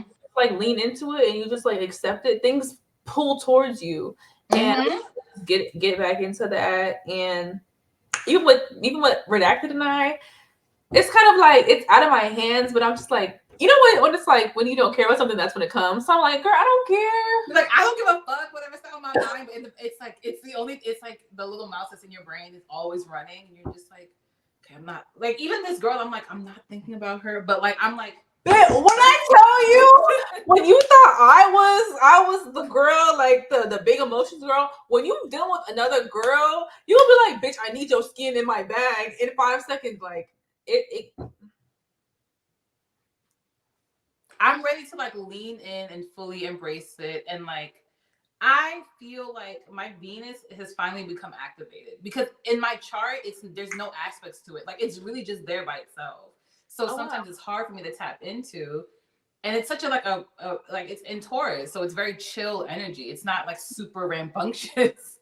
So so like with the nodes, like in my solar return chart, it's the north node and Jupiter, which is right next to it. And right now we have like Uranus, which is making me gay, and then Jupiter, which is like blowing that shit up, all running back and forth on it. Like I really feel the activation of it, but What it house is feels your good.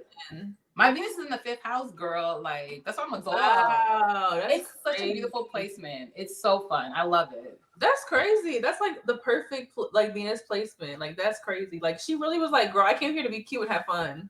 Literally, like in Taurus, in the fifth house, like, and it's actually the ruler of my chart. It's the dispositor of my chart ruler, which means it's kind of like where the seed that my chart ruler is grown from. So at the end of the day, it's really everything about me is coming back down to self love and self value and self worth at all times. That's all it literally it comes down to. This is like, damn, like when you like look in the mirror, you're like, damn, I'm T. Like that's Yes. crazy.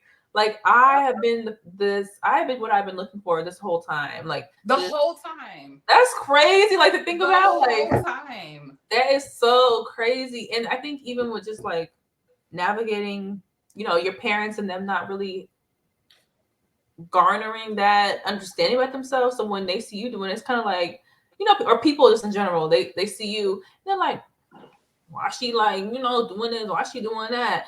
Why she moving like this? It's kind of just like, oh, like I'm doing my job. Like, yeah, like I'm being me. I'm being who God sent me out to be. Like this is really who I've been the whole. I was looking at pictures of myself from like 2020 when I was having the worst year of my life, looking fucking phenomenal. Skin was perfect, smile was shining. Like I looked so good. And I remember at that time being like, I look so ugly. I used to hate looking in the mirror then.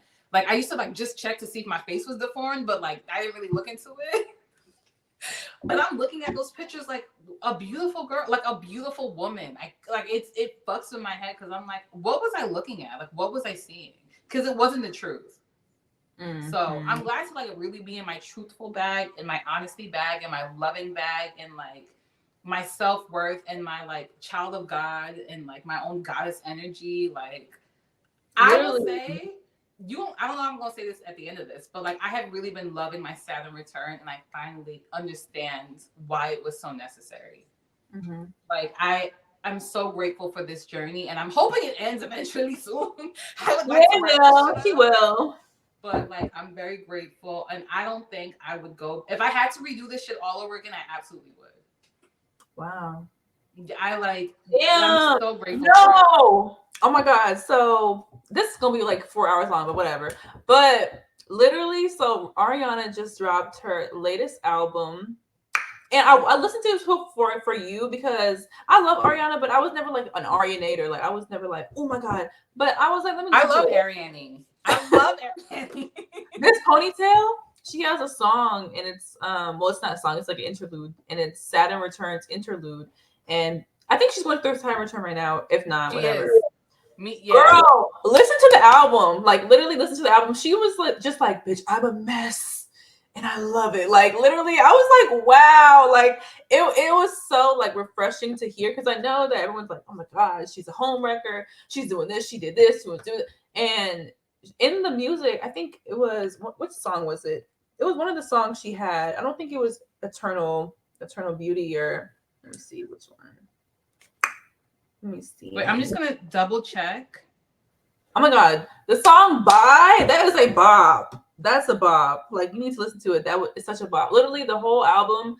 She talks about how like her marriage was basically like a situation, and that this nigga Ethan is like he's he's what he is, he is accepting of all of her flaws, all of her wrongdoings, her mistakes, and he's loving that. And she's just like, this is my nigga. Like, I don't know what y'all thought. I don't know what to say. Like, I know that we got together and it's messy, but it's beautiful because we made beauty in this mess. And it's kind of like, I love an unapologetic bitch. Like, she was just like, girl, I took him and what? Like, and if it ends up bad, she knows, like, girl, at least I can fully embrace my full self with this nigga and have fun and be like, if it doesn't work out, whatever. But Fine.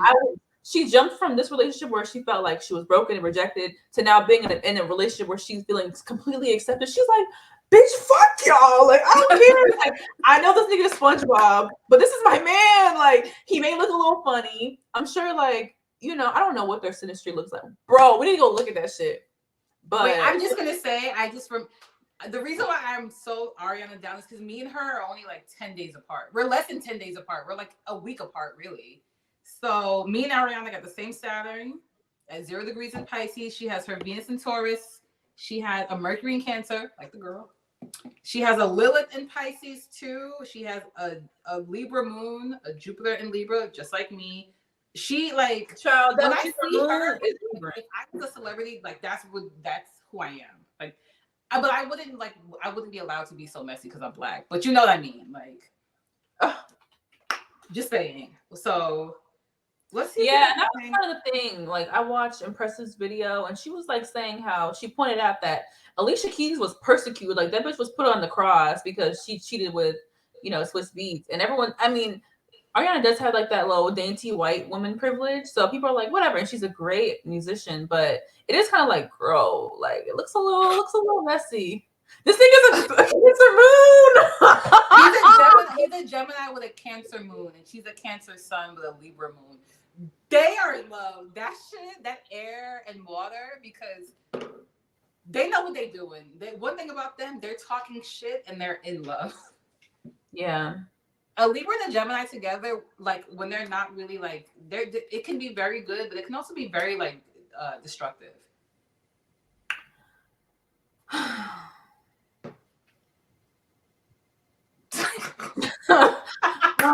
But she has a North Node in Sag, so her South Node is in Gemini. They have a Sun South Node relationship. Bitch, get away from that nigga. No shade. Okay, you know what? I want to actually speak on that very quickly because I have a Gemini Sun and a Gemini Moon and a Gemini South Node.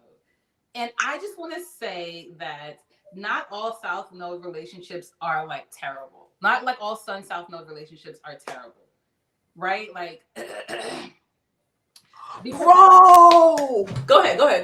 What happened? Literally, as you said that, right? Boom. This thing got a South Node in Cancer. Stop playing with me. Stop playing with me, bro. Stop playing with me. Stop playing with me. Hold on. Wait.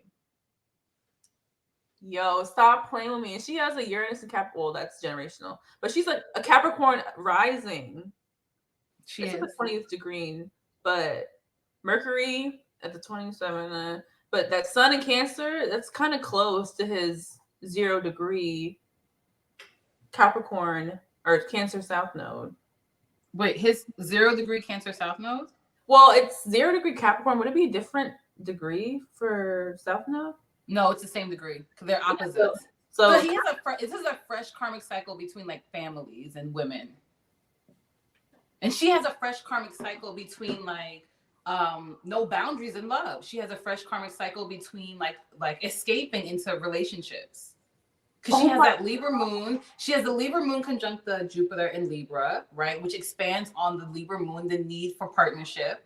And then her Libra moon is ruled by her Cancer sun. Her whole identity is being in a relationship and being in love. And this is not going to work out the best for her, personally speaking, because she is like, She's not embracing any structure. And Saturn wants her to embrace the structure. She's literally a Capricorn rising. This is not gonna work out the best for her like she thinks it is. Like we're only 1 year in. We got another year and a half to go. Bro, this nigga has a Lilith in Capricorn, and wait, what is the degree? 24. Bitch, she's a 20-degree Capricorn rising. Here's the thing. When a Lilith is like on like a personal planet like that, it brings shame and it brings like destructiveness. As a girly who loves the girlies, when I was friends with this guy, I had a crush on this guy he was a Sag rising and he had Gemini in his 7th house with his Lilith. My sun and moon were on his Lilith. He actually made me crazy. Like all parts of like, it was so random and feral. Like I wouldn't understand who I became when I was with him. And it was so, I was like, damn, like, bitch, get the fuck up. Looking back, I'm like, get up. But that Lilith thing, I think is more problematic. Lilith and Uranus is more problematic than that South Node thing. Because South Node just means it's like some finishing that needs to get done. But that Lilith, she's destructive. It's a destructive feminine. So, where's Pisces in his chart? Do you know? He doesn't have any planets. It doesn't show his houses, but yeah, his Lilith, her Lilith is in Pisces just like mine. So I think like Saturn is on that Lilith. It's like bringing up some things relationally, escapism. Like I want my girl to really pull it the fuck together. I know this man accepts you, but like, is it worth it? Like, did you have to go this extreme to be accepted? You have to accept yourself, love. And you have to stop looking for acceptance in relationships. Yeah. It's no shade because I love Ari and I've been there. But it's just like, girl, we just have to have a talk. Yeah, let me see. I know she wants that love because she got that Jupiter and Libra with that Libra moon. The Cancer sun, the Mercury in Cancer, the Venus in Taurus, that's all like very loving aspects. They crave love. Yeah, but they're all square too. They're not all squared, but they just like they're not friends with each other. Yeah, it's just a little, there needs to be a little work. She has her Pluto opposite her Venus. Yeah. She has she has her Saturn opposite her Mars. So she's thinking with her dick, but her karma is gonna come for her in the end. Like that's just tea. And she has Pluto like aspecting her ascendant as well. So Mama's just making moves at this point. Oh, she has a kite. So a kite is when there's like it's a bunch of squares in the chart. So her Pluto is squaring her Saturn, which is squaring her Venus, which is opposite her Pluto. So like this is a very destructive, like emotional relationship. And she's gonna get bit in the end. Like Alicia Keys lost her voice. Like God took away her ability to sing because she's fucking up that man, which is crazy because Alicia Keys. So I don't even know why she really with him like that. But I mean, because you want to run towards things that you feel like will accept you. Maybe like that nigga was just like, yo, we can like live out this like throuple fantasy with me, you, and Mashonda. Is Mashonda the one that was on the Real Housewives of Atlanta this season? Was that her with that white man? I really don't know. I don't be watching TV for real, so I don't know what's going on. It's okay. We don't have to look, but yeah, that she has a lot of trines. Good for her. She does, but trines are not always good. Because remember, squares are opportunity for growth. Trines don't always. It just means the energy is flowing well, but if it's not like if it's not properly utilized, it can just also be just as destructive.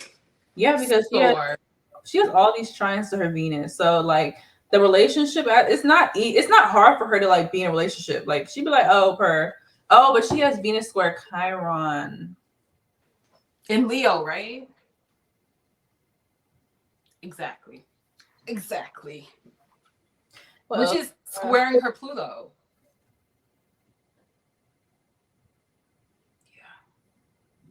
But shit, I can't say nothing because I got Venus square Mars. So how does that play out for you?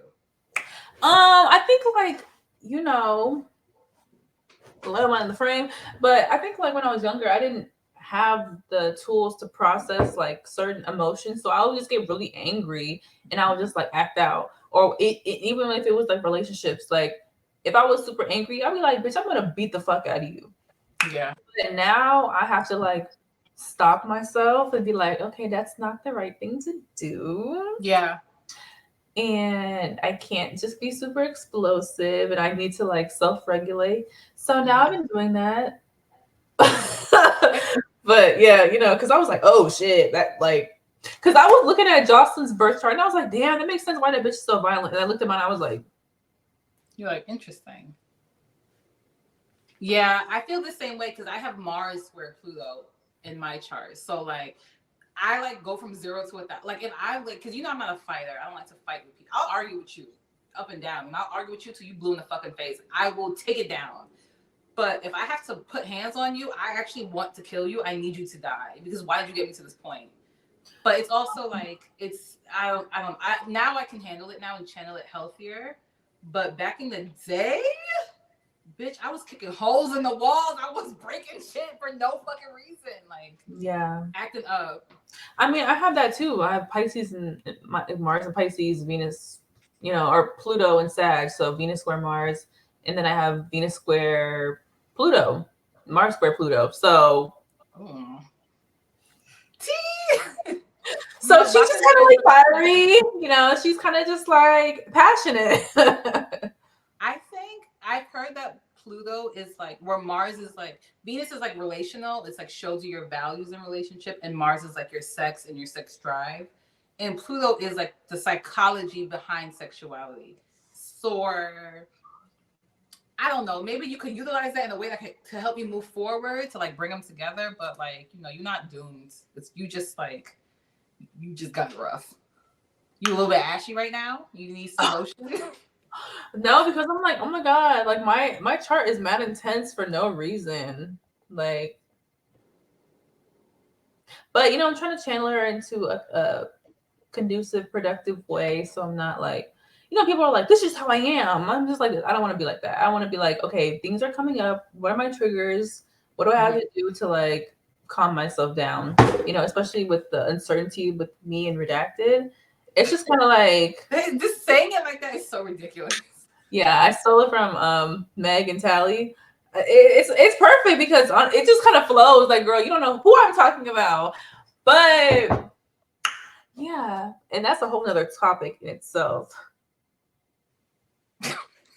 It's okay. Just trust God. Like lean into God and it'll be okay. I'm trying to, but I'm just like, God, I know that y'all don't like the gays and stuff, but can you bring my bitch back? I mean, like Saturn is on your Mars. It's squaring, like you said, it's squaring your Venus. So there's relational things that are coming up. There's ego things that are coming up. There's like your purpose things coming up. So but you gotta lean into it. You just trust in Jupiter. Where's Jupiter right now? In Aries, right? Or where is it? No, it's in Taurus. It's on your body. It's making you thick. It's making you beautiful. Like just eat it. Bruh. And then the eclipse is gonna come up and it's gonna be in my 6th and my 12th. Like, what's the eclipses in? The first one is gonna be in Libra, and then the second one's gonna be in Aries. Oh, so the eclipses are happening on my angles. So it's on the most sensitive parts of my charts. So yeah. Yeah.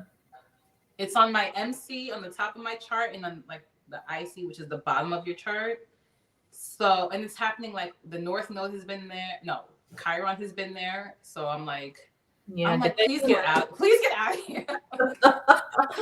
Look, like how like they're like Taurus and Scorpio, y'all are having a break, and it's like woo, but now it's like Aries, Libra. It's like, bitch, at my place of work, my daily life, and my mind, my subconscious mind. Yeah. Bitch, you want to play with me right now? Yeah, like it's rough. But like my true self and versus the mask, the persona I present, they're in conflict, and I'm like, yeah. Yeah, I mean, even with me, like at my workplace, it's like it's easy because there's not like a lot of people there sometimes. But even then, it's kind of like, I don't know. I don't feel like I perform, but definitely like because that's why I was like, bitch, am I autistic? Because of like the whole like masking conversation. And I think that's even just such a different dynamic as like a black girl that you mask in a different way that maybe those like similar symptoms of neurodivergence like replicate that within Mm-hmm. how you show up in the workplace. And I was like, bitch, am I autistic? Maybe. Like I feel like a lot of people are autistic. You are not autistic, girl. You just started this job on a fucking lie. So now you're always just stressed out about it. You're just like, don't say that. No, what I'm saying, like, even just like, even just like, no, but even just like, in a sense that, no, but I would like, I don't know, like, I don't know. It's different. It's different because like some days I'd be like, but then sometimes you have to like, oh my god, hey, like that's kind of like my job duty is to like be like greet and whatever. So some days I just be like, girl, I just want to be here. I just want to exist. Like I don't want to talk to anyone. But yeah, girl. I mean, it's okay. Like I don't know. I don't know what to make of these things. I think I know, but I'm close to the money, but I'm never really on it. So I'm just gonna let God do what He do. He's gonna shake His booty hole on my, on my angles, and I'm gonna be receiving it. I'm kind of like, and I don't want to subscribe myself to negative connotations because that's what I used to do, and I want to move forward from that.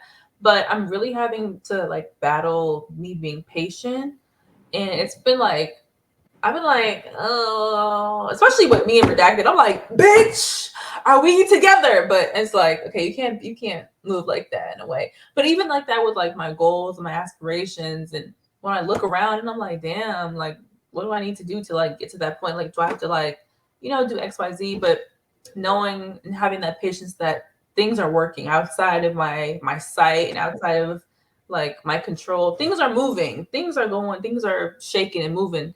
God doing his big one behind the scenes. I just can't see it. So I don't want to lose hope in that, but it's also like, yeah, it's hard. I would liken it to like Victoria Monet's career, where it's like she was making music for other people and she was writing things, and like her career was not really taking off the way she had hoped at the time she would hoped. And even like the MTV Awards wouldn't let her perform. No one even fucking watches it, the VMAs anymore, right? I don't even know why we really even talk about it, but no one really watches it. But they told her she wasn't ready for her to then go and win 3 Grammys, not too much long later, literally like a couple of months later, 3 Grammys, prestigious awards. So she was like, I think I heard, I don't know if it was her that said it or someone else said that God was giving her roots. That's what that was. And roots grow underneath you, right? You don't see the roots grow. You just see the flower that blossoms. So sometimes you got to be like, this is just my roots. Like, this is just God like giving me my roots for me to really blossom. Deeper the roots. The me and Delson Burnham lounging in it. Like, oh my God, I will never forgive y'all for talking about this jungle music. Like, oh my God. I love Beyonce for that album. Like, I love it too. Girl, please don't evaporate. Like I can't, like I don't want to cry, but like that album, like when people are like, this saved me. But like that album literally saved me, like no shade. Like people first they meet their celebrity and they be like, this saved me, but it's like them with the G-string. And it's like, bro, what are you talking about? But like this album was so healing to my spirit. I was like, damn, that's crazy. I think it was healing for her too. And I feel like people only see Beyonce as a pop artist. So when she's doing things that are more emotional and like spirit invoking, it's easily rejected because it's not super digestible right off the bat. Yeah, and it's so funny how we transition from this understanding of like Beyonce and Jay-Z and these like elite people do all these rituals and they're evil. And now it's been like, yeah, girl, and like, girl, we've been touching them candles for a long time. Y'all just catching on, and now we're just like we're getting into this paradigm of like accepting spirituality for what it is and not demonizing it and going into the different depths of spirituality. And it's just so cool to see because I'd be like, girl, who do you go to? Like, who is your head mother? Like, where do you go to? Do you go to Africa? I be want to ask her some questions. I want to ask you, how do you feel about people calling like people who engage in like spiritual practices that are not necessarily like aligned with like a organized religion, calling them witches? Because I feel some type of way about it. Like I don't necessarily think that like being called a witch is like terrible, but I know it's not like like say that you invoke evil spirits is what they're trying to say about you, Yeah. right? But you just have your own connection with like things that are beyond your eyesight.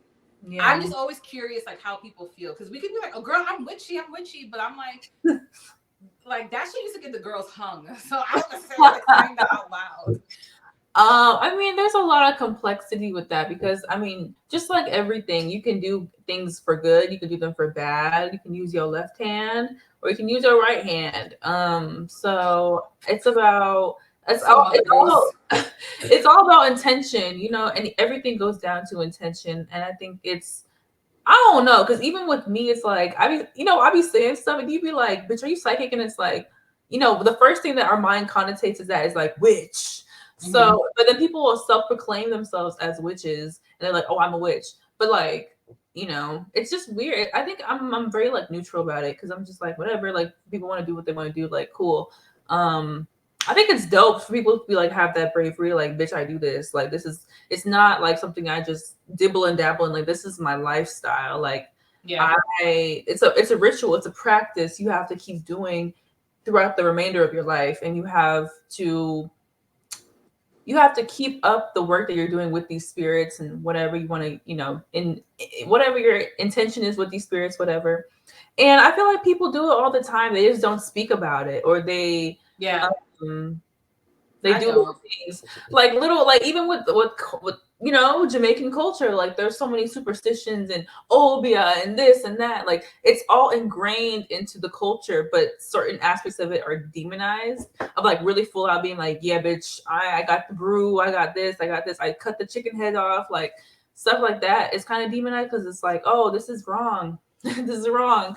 But a lot of it goes down from African ancestry. So it's like, are you saying that our ancestors were demons, like they were doing it? It's like, girl, Yeah, I always hear that because they like I like they'd be like Beyonce's a witch. I'd be like, girl, she's just a Scorpio moon, honestly and truthfully. And well, then also they'd be like, oh, she's praying to African gods. I'm like, but you're African descent, so like I don't understand like where's the disconnect, because this is not really this man you're praying to. No shade to Jesus, he's not really your God. This is what was presented to you, right? This is somebody else's God that they forced onto you. When you really look back to things, like we was doing this shit over here. Like she's not really that far off from where she came from, anyways.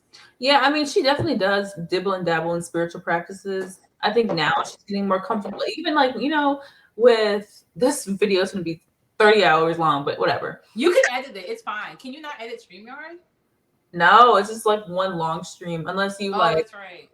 Girl, yeah. whatever. There's somebody in Asia that's gonna be up watching this. Oh my god. Okay, but yeah, I mean, she definitely dibbles and dabbles in spirituality because a lot of the gifts she was like showing thanks to Oshun, Mm-hmm. with like the yellow, and that was even before the gift. That was like when she In became, Lemonade. yeah, in Lemonade. So she's really into her roots and who she is, and um I don't know. I think everyone dibbles and dabbles, like even with like Spanish culture, Dia de los Muertes and stuff, of like honoring the dead. And what does that look like for them? Why do certain cultures and religions get to honor their dead, but we can't? Why do Yeah. why do we have to get demonized? And if people were invoking spirits and whatever, let them do that. Like let them invoke them spirits. And if they're doing it with wrong intentions, they're gonna realize that. They're gonna They're get gonna the have those repercussions. yeah, like I don't know why people. Oh my God, she's doing spirits, and I mean there is some things to be questioned, but we live like you said, we are born into this world of sin.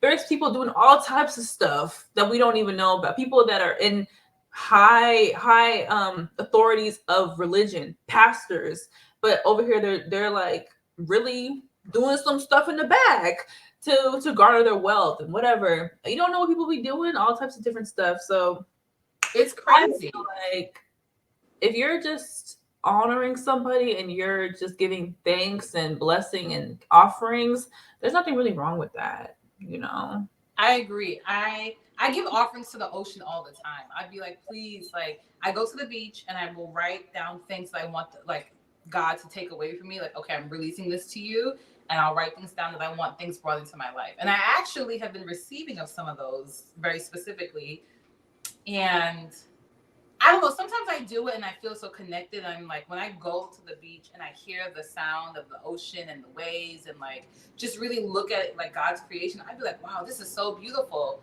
And like, no shade. I feel like if I was a witch, my element would be water. Like, I just like, it's something that I feel very connected to. Yeah. But then like sometimes I feel some type of way because like I'm like, if someone saw me, they would literally like see me throwing shit in the water and they'd be like, that's a witch.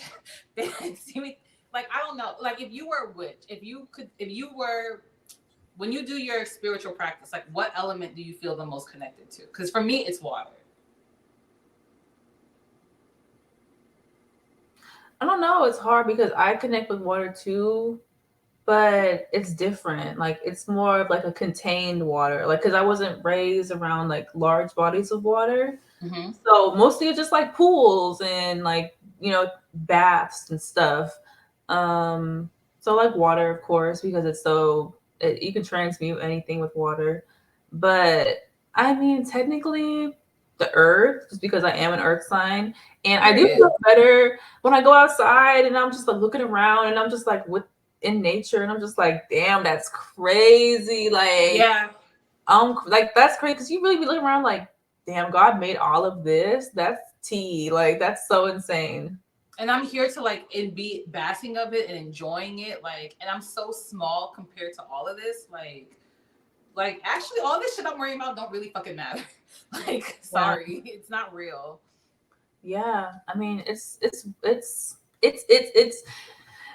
yeah, definitely earth. But it's weird because I feel like I connect with all the elements in a different way. Like Mm-hmm. I feel like I don't connect with just one specific thing. Like I love fire. Like I love feeling warm and I love like comfort that fire gives me and like I love the look of it.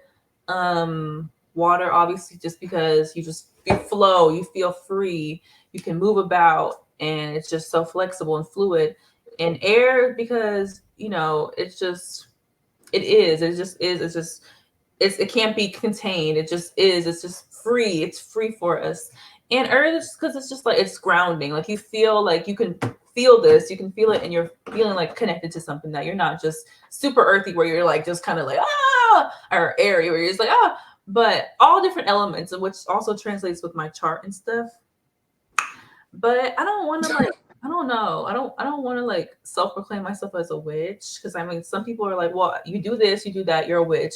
And I'm like, not necessarily. I think I'm just like a girl that likes to dibble. Who's just really connected to like my spiritual what's the word I'm thinking of? My spiritual birthright. Like it's my right. Like what the fuck? Yeah. And also, I just want to say this. I'm not gonna go too deep down into this, but like the Catholic Church and the Vatican, they like people will say those who practice astrology that it's demonic, but the Catholic Church has all that shit all over it. All like you can look at a lot of churches and you'll see the like the zodiacal wheel. You'll see them there, right? Like it's there. The Catholic Church is kind of demonic in itself. It's creepy, but like the people who like y'all look up to and call your spiritual leaders, they do this shit too. But they have tricked you into thinking it's not right. Literally, I saw this video that was saying like everything that the world tells you is wrong, they're trying to get you away from your true, like you said, your birthright. Like when they say like astrology is evil, like you're just learning more about yourself. You're learning more about tendencies that you may have. Mm-hmm. You're learning about the world and how you are placed in this world and what happened when you were placed, like different events that are transpiring around you. And like tarot is just divination. Like people do all different types of divination. Like that doesn't mean you're communicating with spirits. Like this nigga, the spirit told me that I gotta leave my nigga. Like the spirit not gonna say that. Yeah, Like it's just affirming your reality. It's all it's really doing. Like that's all it's gonna do. Yeah, so I mean, it's literally it's entwined with everything we do. If you want to lean into it, that's your prerogative. If you don't, like, people are like, people understand, like, people don't like, oh, I'm not spiritual, but then they do spiritual shit. It's like, okay, like, I'm not gonna force anyone to be like, this is how you're supposed to do it. It's just like, bro, I'm not gonna force you. Like, I don't know. This is just how I've been able to ground myself and how I can Mm-hmm. regulate myself better. And I'm not saying I'm just void of science and technology, but this is also something that is just I'm passionate about and that I like. And I don't think there's something wrong with it. I'm not harming anybody. I'm not biting anybody. I'm not, especially harming children. I'm not doing none of that. I'm just trying to But be the some of best person y'all, me. out there, you know who you are, and I won't Clock say it. Catholic priests, but I will not say Clock like it. Because why did they be, what do they talk about nibbling on force? What is that? What? what? Like, I'd be seeing stuff like, there's like people making jokes like, oh, this priest nibbled on foreskin and this stuff. Like, I don't know what they, because when they do circumcisions, it's like, oh, well, you have to get like, they have to like bite the skin to make sure it's whatever. And I'm just like, I don't know. Circumcision is like it's a Abrahamic tradition. So like I think it comes from Judaism, and then we've kind of like adopted because we pull from Judaism. So mhm. I don't really know. I don't have one of those things that was sliced, so I can't tell you. But I don't know what the fuck what do you? I don't know. I don't know. I don't know. I I don't know. don't Maybe know. that's like something I saw. I don't know if that's completely accurate, but I just seen it and people were saying that it's like a common occurrence. I don't know. I don't know. Maybe that's just like a joke, an inside joke, because people always say there's that inside joke of like, oh my God, the priest is a pedophile. Why is that just a common thing? And we're just like, whatever. Like, we just go about it. It's like, Because it's true. Like there are lots of priests who are because here's the thing. When the church is so like it disconnects you from different parts of yourself, right? So you have to like are forced to repress your sexuality. When you commit to God, whether you be a priest or a nun, you have to take a vow of chastity. So you cannot have sex, right? Technically, you should not be having sex, but yeah, it's a natural thing for you. So you're repressing all these feelings, and now they start to come out in all these weird ways, and taking you're like harming children. Essentially, you're harming the most vulnerable. yeah, The amount of stories I've heard about priests who are like sexually assaulting kids, who run a pedophile ring, right? Who there's a documentary on Netflix how there was this church, no, this school. It was a Catholic school, and I think it was a girls' school, and the pastors, because the priests, they had so much control because everything was done through religion, right? Like mhm, up until recently things were very like religion oriented, so they had a lot of control. They would call the girls down from class to come into the principal's office, and they would molest them there, and it was like a group of them, and then they would just like send her back to like to algebra. yeah, And it like the nuns, like everyone was in on it. These people had so much power and so much control, and like to question them was questioning God, because they are now like agents for God, they're speakers for God, they're sanctified by God. But it's like, no shit, girl, I did not hear God tell you that you could do this to me, yeah. right? Like, and if also if this is allowed by God, why are you doing it in secret? Because Right, you can pray for God out loud, but you're gonna do this shit in secret. right. And then like um the whole structure of it is like, girl, I just gotta say a couple Hail Marys and it's cool. Yeah, and then you go to church and you go to confession, and then they pray over you, and all of a sudden it's absolved. But like, is it really? Because the scars you left on me are still very real. Yeah. I don't absolve you, so now what? They're fucking weird. They're weird. And like even the monarchy, the English monarchy, on the last Scorpio solar eclipse, Prince Charles got a splinter from allegedly what was Jesus's cross put into his crown. And when you look at the crown, he's a Scorpio. It's the Scorpio constellations. I'm like, you're doing this shit in front of my face at this point. And even the whole thing, like, where the fuck is Kate Middleton? Is she dead? Okay, I Kate Middleton. What's going? Oh, Kate Middleton is. I don't know where she is. I was hearing for a long time about like remember that Australian girl I told you that was a astrologer, and I'd be like, she's a little bit weird. She's kind of like off the cuff, but like she's pretty good. She has been talking for years that Kate Middleton had an eating disorder. There was something up going on because what's Jupiter and Uranus are running up on down on her MC on her the highest part of her chart, her public persona. So all of a sudden it's like, where is she? Like what's going on with her? We don't know where she is, and it's very scary. And she's been talking for years that she had an eating disorder, and I suspect that Kate Middleton is just struggling, right? Like she's very skinny, she's very thin. I think she just like Princess Diana also had an eating disorder because she couldn't cope with the stress. I think she just is like, and you know, eating disorders, they attack your body because you're not getting any nutrients. So your body is breaking down. I think her body is breaking down. Yeah, and then she had like I kept seeing something like she had surgery. So the way y'all could not pay me enough to be a fly on them walls. Like no. I'd be like, bitch, what is going on? Like y'all niggas are so weird. Like what is tea? No, you couldn't pay me. And then she has her North Node in Cancer in that 12th house. Like the 12th house, I'm a North Node 12th house girly. It's something you have to like be very mindful of. Like you have to like, I don't know where my journey gonna take me, but I really hope it's not to insanity like hers. Because she is in a very much a gilded prison. And as a true Capricorn, she will stick by her decision and her responsibility. And it will kill her. Just saying. Because she's also a Cancer moon, too. So the South Node is on her moon. Aww. Sorry to her. Sorry to her. I'm glad that Meghan Markle and her Silk Press got out of there. She's at South by Southwest right now. She's at Period. Speaker. Yeah. I was like, oh, I'm about to go dress up. I'm about to go dress up like a security guard so I can be like, Megan, I love you. Like, when are you gonna get box what's going on?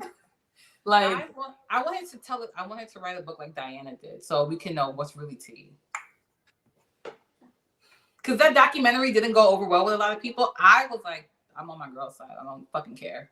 The thing about it is, it's just like I wish she could like. She can't really say much because then they were like, "Bitch, we're coming after you, bitch." But it's hard. It's hard because it's like. You want to say what you want to say, but you really can't say what you want to say. Like, you know how much you have to like the gag worthiness of going to the king, like the castle and being like, what's up, y'all? And they're just like, bitch, you fucking nigger, like yeah, because they're obsessed with. Everyone forgets that they are Nazis. They're descendants of Nazis. Like they are obsessed with eugenics. That's why they like have to marry within certain ranks. Yo, and I'm sure those recessive genes, those mutations are eating them up. You're not supposed to.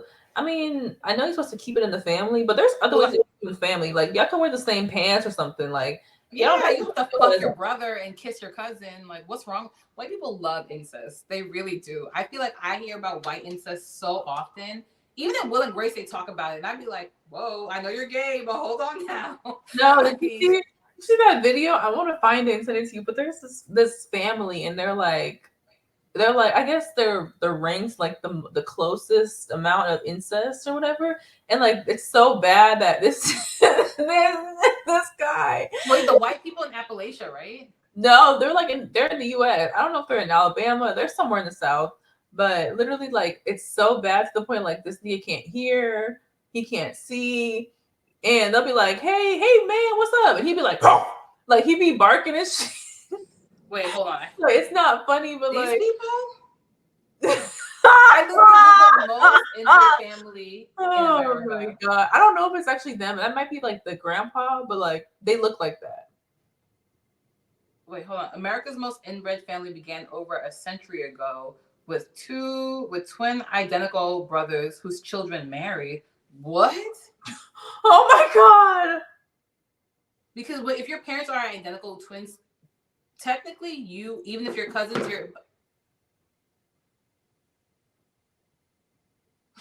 What the fuck was that? Wait. Oh, never mind. It went away. I don't know what that was. All right, it's about that time, y'all. They're gonna come get us. Prince Charles heard us. Oh no. Oh, well, at least it was fun while it lasted, y'all. That kind of spooked me. No shade. Who's listening right now? Did our FBI agents do that? Like, Don't say Tyrell, I'm stop fucking playing with me, Tyrell. Don't do this shit.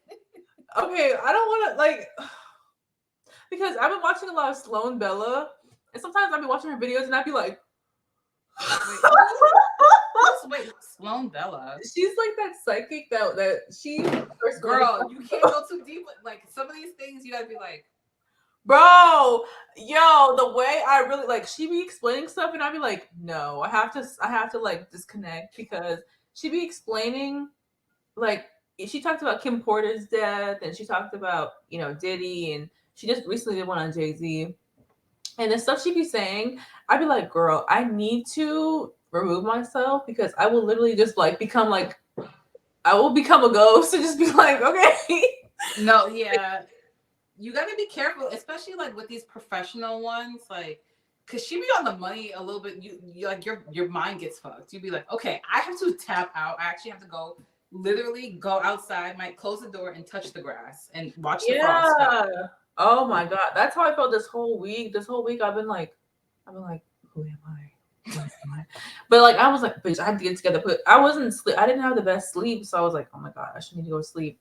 But yeah, I was listening to her shit and I'm like, okay. Like Yeah, I'm a little. I haven't listened to it. I'm a little scared too because I don't want. I'm sorry, like I love being a Gemini, but I don't need to know all the answers. Like I don't want to. Like some things I'm like I'm good. I don't need to freak myself out even more. yeah. I mean, yeah. I like to listen just to be like, I know these topics, I know these things. Like I know what she be talking about. But with other things, I'd be like, You'd be like, maybe I should go outside. Maybe I should. but then with certain stuff with the algorithm, it's like my favorite things aren't available, so then I have to go and watch a little video and just be like, damn. Like now I have this book, so book club. reading. Wait, so what book are we starting for our book club? You wanna like take some time? We'll think about it. Yeah, I mean, maybe we can do like a switcheroo where you read that book and then I read this book and then you read this book and then I'll read that book. I'm gonna buy that book. That was actually on my wish list for. You can get them from. I get my books from thriftbooks.com. It's like really cheap to get, a good place to get books. I've ordered a couple. They haven't come yet, but the shipping takes a little bit of time. But like, the books cost me $3, so I'll wait. It's not that big of a fucking deal. Yeah, because I don't like the whole thing that Amazon's doing now. Like you buy and you get points or whatever. No, bitch, leave I'm me like, alone. I'm gonna support independent bookshops as much as I can. And I'm actually going, now that I'm on medication to concentrate, I can read. Like, yeah. so, I mean, I don't know because it was so funny because you were talking about Wellbutrin or whatever, and this girl she posted on Snapchat.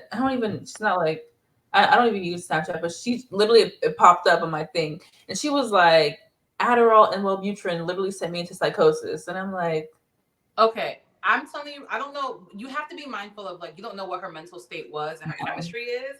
Because I have been on Wellbutrin for almost 2 months now, and I see a huge improvement. But I also like, I do other things with it. Like I've been working out. I'm making sure I get sleep. I'm keeping myself healthy in other ways besides just medication. Because if you're taking medication and you're not mindful of the other ways that you are also unhealthy, it can add on to stress, or it can really blow up a bomb, to be quite honest. But I also, Adderall is a stimulant, and Adderall is methamphetamines, which is meth. And Wellbutrin is a non-stimulant, so it takes time. Ooh. That's why I had to be on it for so long before I really saw any effects, because it's like something that your body adjusts to. You up the dosage here and there, you check it in, and then after a while, you're like, oh, wait, I actually have been able to read 10 pages, where normally I've only read half a page. So you have to do other things with it to make sure you're good. But like, I would say just like, if you really want to get into it, just find a psychiatrist, tell them this is something you're interested in. They'll give you a low dose and they'll monitor you over, like, I think 6 to 8 weeks. Yeah. And then from there, you just decide if you want to continue or not. If you don't, they'll wean you off and then you can just go on about your life. Yeah, I think I was just always so scared about medication just because of like people I've seen on medication and like the trial that goes with it. But Mhm. I don't know, maybe, it wouldn't hurt to try it. It's not like I'm gonna be like on anything super, super hard. So Yeah, like if you think about it, like when you're sick, you take medication to like help with that. Like if you have a really bad cold, you take cold medicine. If your brain is just like, girl, I'm glitching a little bit, you gonna take something to help it unglitch. So just think about it that way. Like you're not doing drugs, you're just trying to make yourself healthier. yeah, I want to. I think it might be good for you, but I know you're a little bit more sensitive to things than I am. So no. Talk to a professional. I'm not a professional. I'm just a beautiful woman. Talk to a professional, and they will guide you. Next of our sponsor is ZocDoc. Next, I'm trying to get me a sponsor. I hope we get a sponsor. We're gonna start. I'm gonna write that down for our manifestation sponsors. I would Yeah, love some money. because we need to upgrade this because StreamYard. Ghetto. StreamYard has the audacity. I deleted Instagram because I didn't want to be perceived anymore. But I'm using my Finsta to just look at things. Mhm. Every other ad is StreamYard. Bro, today I was like, oh shit, I gotta, because I was like, oh, I can't wait to go to bed. I want to sleep, and I was like, oh shit, I have to go film. And then literally, as I'm thinking about it, I get an ad, StreamYard. I was like, all That right, man that keeps coming up, right? That no, white man. girl. I get this white man, this bald white man. I'm like, you think you my daddy? No, it was this girl. And she was like, hey, it's Allison from StreamYard. And I'm like, oh, thanks, girl. And then I just skip. Fuck you, Allison. JK. Just feeling a little spicy tonight. All right, we gotta get out of here. We're coming up on 3 hours. Okay. Oh, man. So the Child. next time we talk, we're gonna work on this together. I want to produce some episodes too because this has been really fun. You've been the executive producer thus far. Period. Capricorn shit. So I want to take some stress off and take some responsibility and see what we can make of it. Okay, great. Sounds great. All All right, right. y'all. It's been another great episode. See y'all next time. Woo!